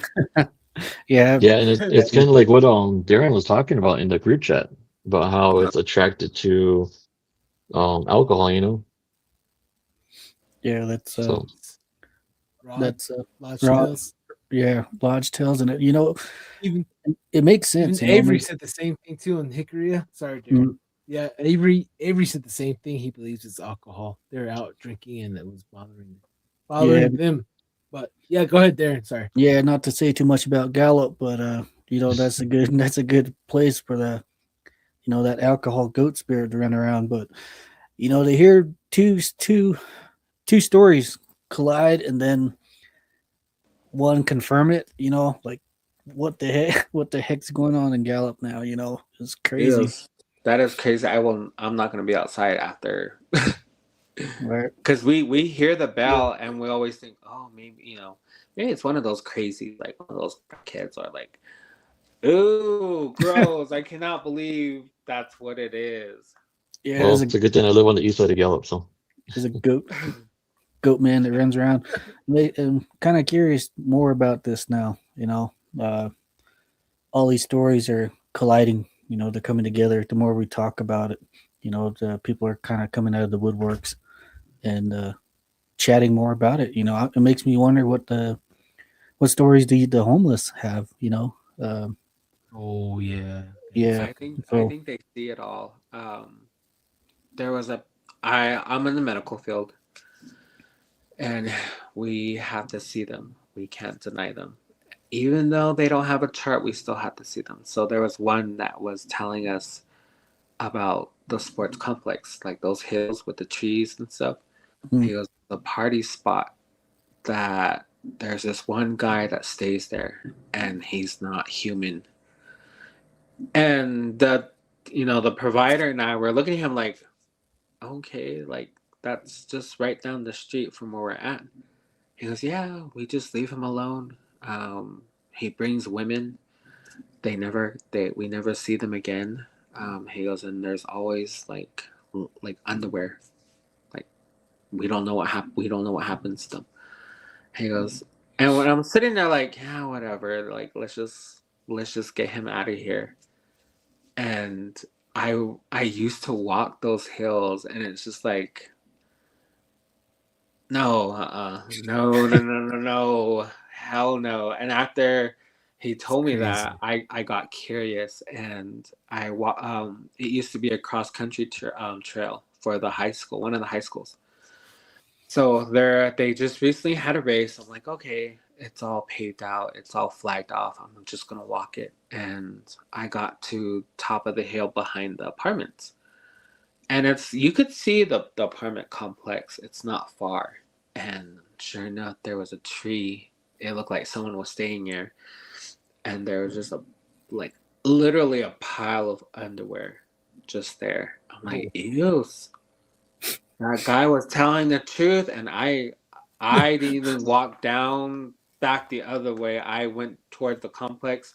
I told my sister, can you pick me up? I am too, I lied. I said, I'm too tired. I walked up from sports complex to the hospital. She picked me up. She goes, what the hell are you doing? She got after me. I said, oh, yeah, I just didn't want to walk down. And that's, ooh. No. Yeah. Yeah. I'm sure they see stuff. Yep. it's disturbing. You know, it's really disturbing. I was talking, uh, Jose Jesus. He was talking about, you know, these cryptic creatures in cities, and it made me wonder, you know, like what actually goes on in major cities like these, even with even for the homeless. I mentioned one of uh, one of my friends, her late husband, talking about vampires when he used to uh, drink around Albuquerque. So, you know, it makes me wonder even now more to what the homeless actually see in these cities. You know, and it's right up. It's in the city, so it's like, how do these things even get there? You know, it's even this goat man in the Gallup. Ooh. There was actually, It's a perfect place for it. Yep. Go ahead. Oh no, go ahead. Go ahead, Maddie. There was actually a story, a vampire story that attacked one of the homeless, and it attacked a lady. And the lady, the other lady, they travel in pairs. She goes, "We always travel in pairs," and one of them got attacked. And she said this guy bit her friend's. She's telling the cop this, bit her friend's neck and just drained her body. Her body went from like of course, you know, the color of our skin. She goes, it Pale. went pale. It went pale, and she goes, I took off, and he tells me, you're next. And she said this happened downtown in Farmington in an abandoned area where they, yeah. And the cop was like, no, you know, you're on drugs. Like, that's not true. Like, he didn't take her so. And she had blood. She had blood on her shirt. And she's wearing a white shirt. She had, I want to say a Pikachu or some type of Pokemon. And there's someone who advocates for native rights in that area. And he's filming her, talking to her. He goes, that's crazy. He goes, is that your blood on your shirt? Because he saw it too. And she looked down. She goes, no, that's my friend's blood. I tried telling the like she's looked like she's still crying, freaking out. And this happened this past summer. And I was Wasn't like, that on TikTok? I seen that on yeah, TikTok it's a on couple weeks TikTok, ago. and Yeah, it's so seen that. trippy. Yeah. Wow. Man, there's a lot of crazy things going on yeah. in Farmington. Let's catch up with the comments, guys, and then we'll close out because I'm tired. But first, you know, send that TikTok, put it on the. I would like to see it. I would like to see that. Okay. Yeah, I'll look for it and I'll send it to you, Darren. Oh man, that's freaking damn. Farmington just gets weirder and weirder now. Freaking vampires. Oh. February, we're coming Farmington, and maybe Gallup next. We gotta check out the Goat Man, see if we can Sorry to pull ask, his but daga. no. BCAS asked you a question. He said, sorry to ask, but was there any blood around the dog? He says, when my dog was killed, there was no blood. The body was left at our doorstep. The rear leg was gone. Yeah. No, Sasquatch, they drain blood. Actually, there was no blood. It was just like the limbs like were torn clean off. Like you saw like the socket. Oof. You saw the socket pulled off clean. Oh man. But there was no blood. There was no like recollection of how it was torn. We just found bits of it here and there. Yeah, just pulled off basically. A lot of strength. Najoni Yeja says, yeah, go Chiji lips, stay up. Yeah, go Chiji lips, stay up. She says, BCAS, when you made the grumble, I know you weren't lying. Bless you, Maddie. Yeah, it's something I will never forget. It's very distinctive. It lives with you. Just getting chills just talking about it, but I will never lucky. We'll go where you went for sure.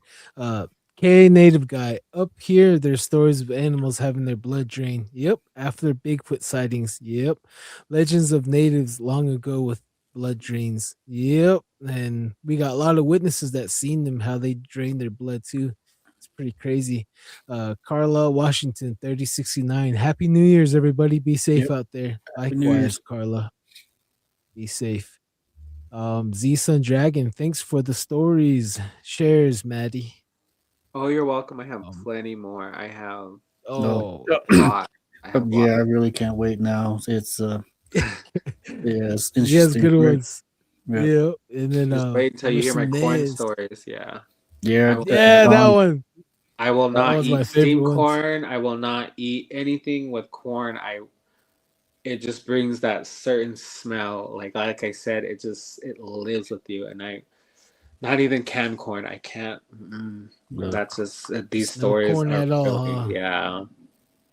Hey, I Wow. don't blame you. I heard a few of them cornfield stories, and that's why I reached out to you. Like, dude, where's this field at? I'm gonna get my sleeping bag. I'll be in the field. I was like, wow. But Emerson Yeah, is.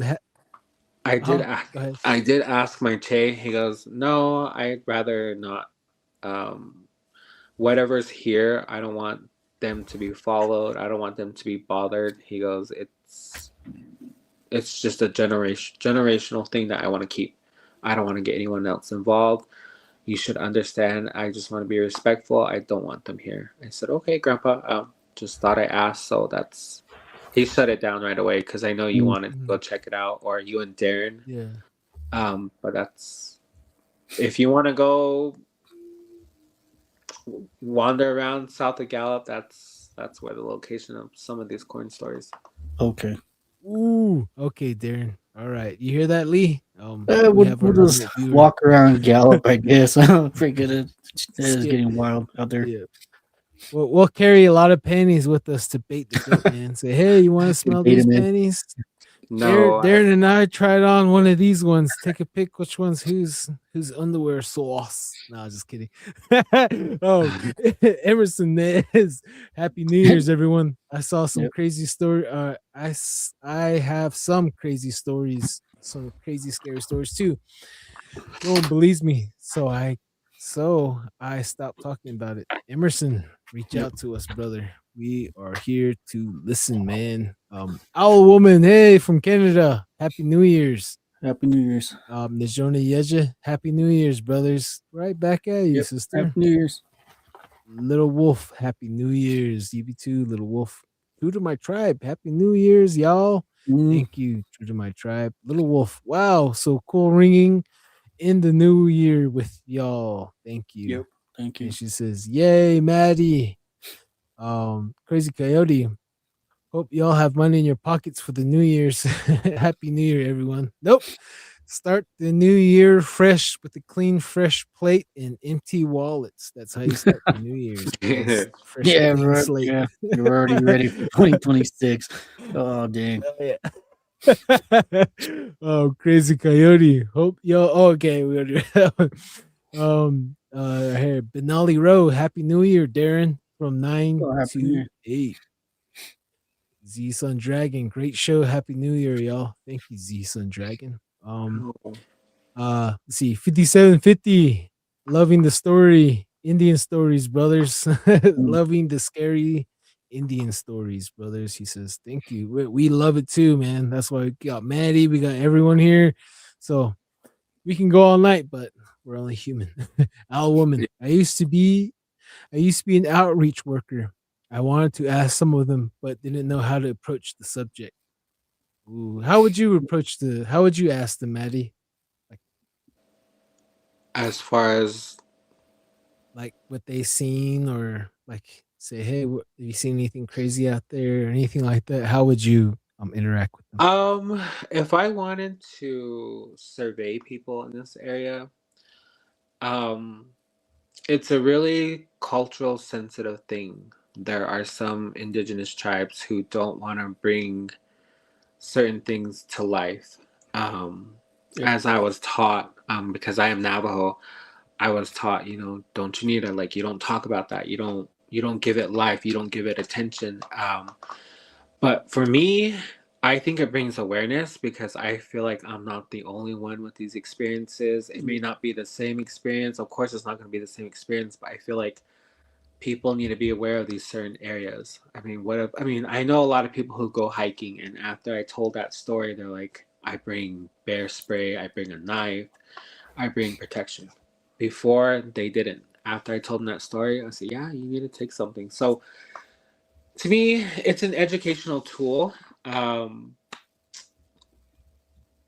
Yeah, I was told not to give it any attention and just like leave it alone. Leave it alone. Don't give it that. And Think about it. it's great that you guys have this platform. It's good that people are learning that, you know, these creatures are not just in one place, they're all over.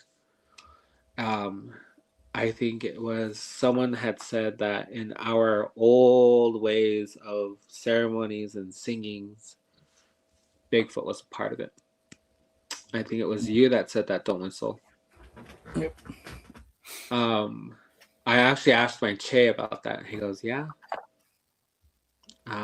They were part of our what I forgot what ceremony he said.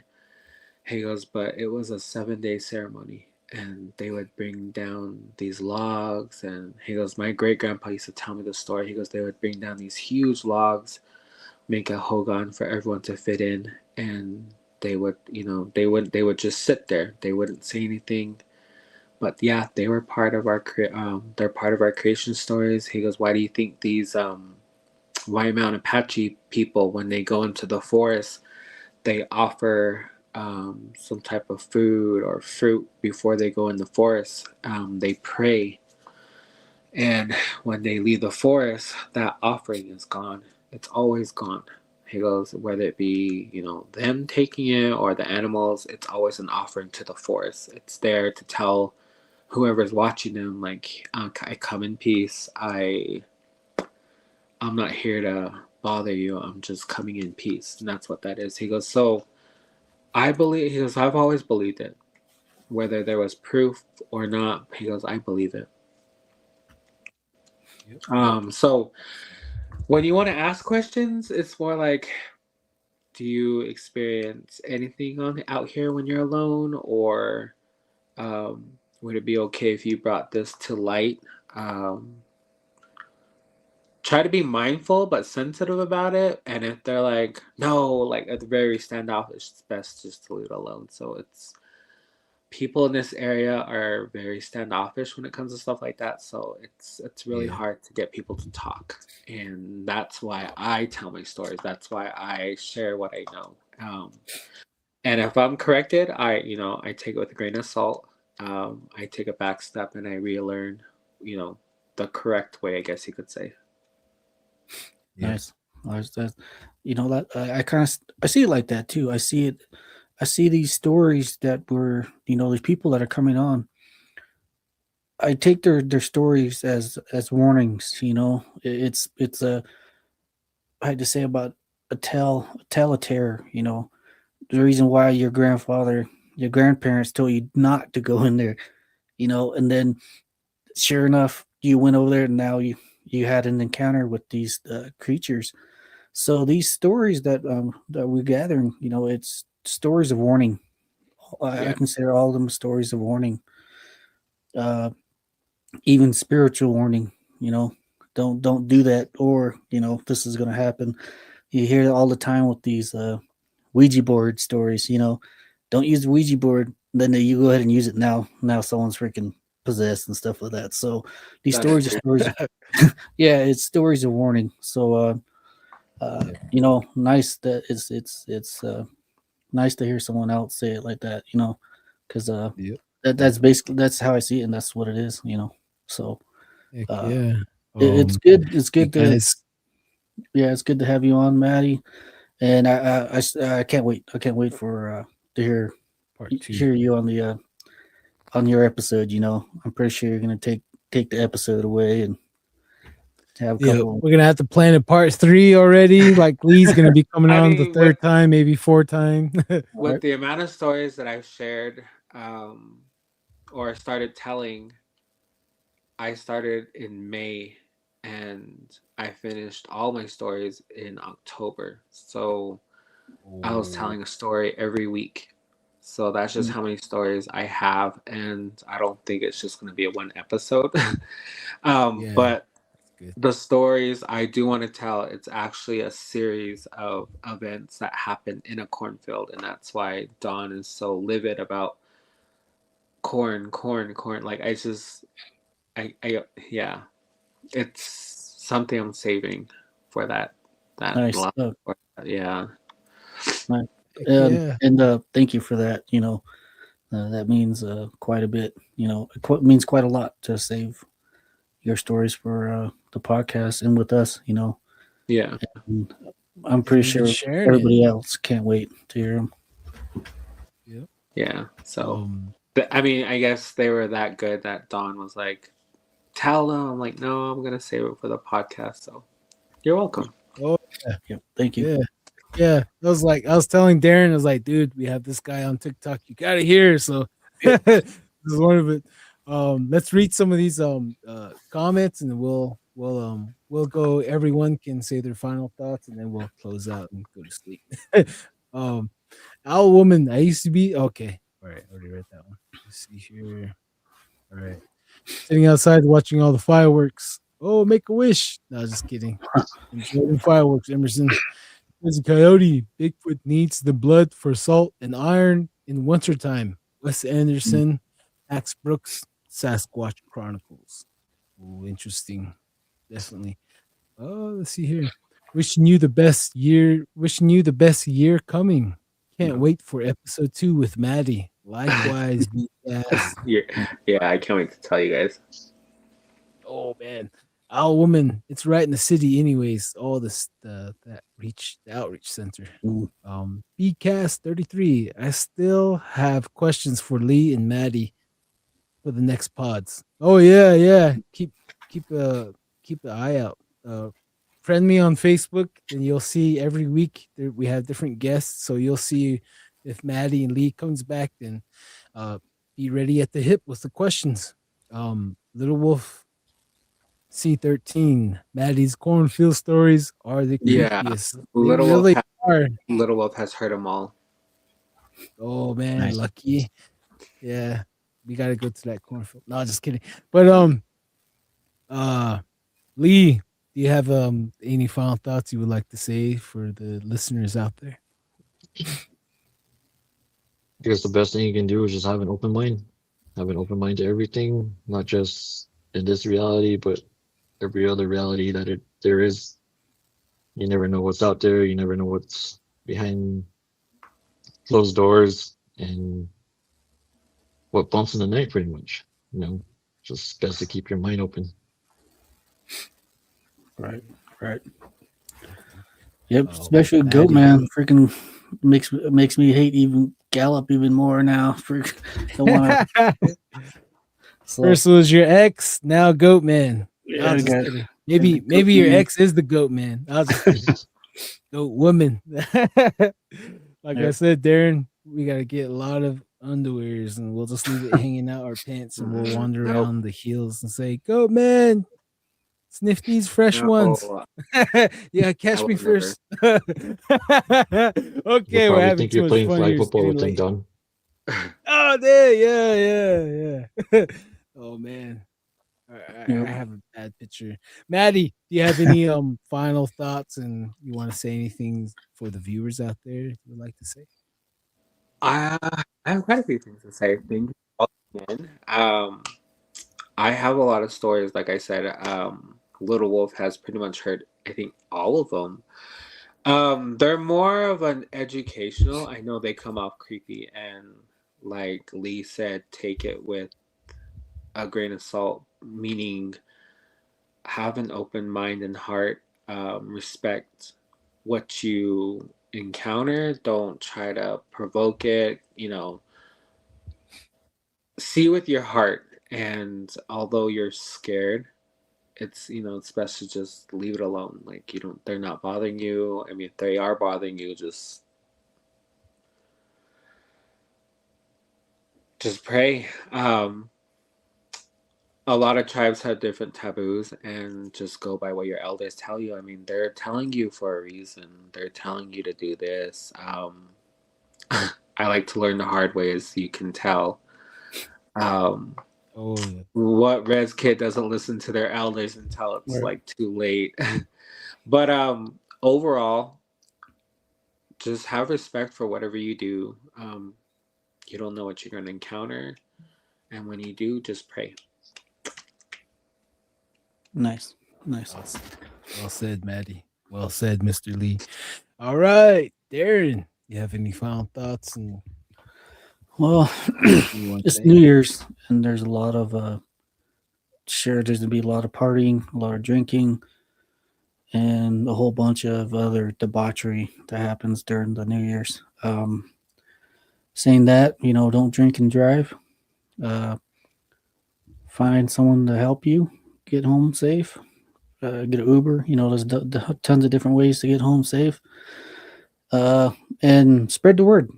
Spread the word. Not on our path, just not on our podcast, but just what I said right there. Who knows? You might have saved a life.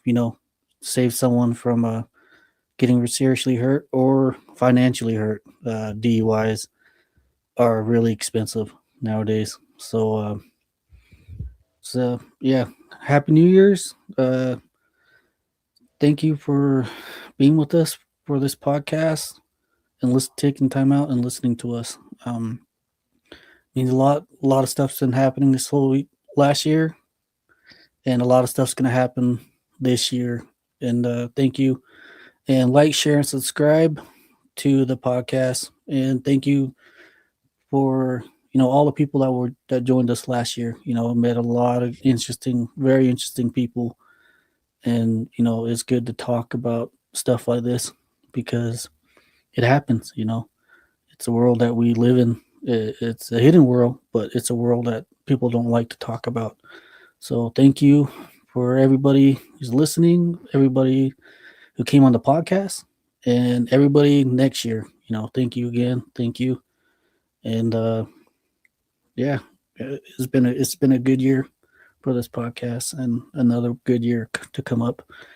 Thank you guys. Thank you guys for everything. Oh yeah. Darren just said everything I was gonna say. Thank you, Darren. And save my breath. No, just kidding. Let's read some of these last comments right here for the viewers. Owl Woman 13, she says, LOL. Probably about the panty situation. Little Wolf C13, I love Maddie's stories. I have heard them, and I will gladly hear them again. On live. Hold on. And then Tiny C6334 at Maddie. Hello. Betgirl 84. Heart, star. Thank you. Crazy Cody. Remember, power doesn't come to a person and wear it like a shirt. It comes from believing. I yourself from within. Remember that. Hey, that's good words right there. Good advice. Yeah. Tonight. Yep. Thank you, Lee. Thank you, Maddie, Darren. Thank you guys for your time. It's very valuable and it's not wasted here on United Public Radio Network. We like to say good night and Happy New Year to everyone out there on Roku TV, UFO and Paranormal Radio Network, and whoever's listening in the 160 countries out there. So you guys have a great night and thank you again. All right, guys. Oh, hey, someone commented corn. We'll top off. Yeah, that's a TikTok joke. They always send the corn emojis, so or the corn gifts. I'm like, hey, guys, stop. That's funny. Man, it's fitting. No, just kidding. Yeah. Well, all right, guys. I'm gonna close that right now and tell you guys thank you for tuning into Don't Whistle at Night. We have been broadcasting live here on the United Public Radio Network, 107.7 FM in New Orleans. Yep. You guys have a great night and be safe out there. See ya.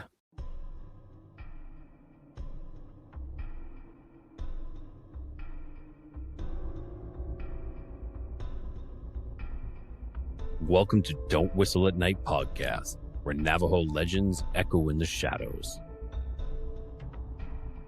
Darren and Dawn will guide you through the sacred fire of Native storytelling, where the old stories breathe, the unknown walks among us, and voices, long hidden, rise to be heard. And remember, don't whistle at night.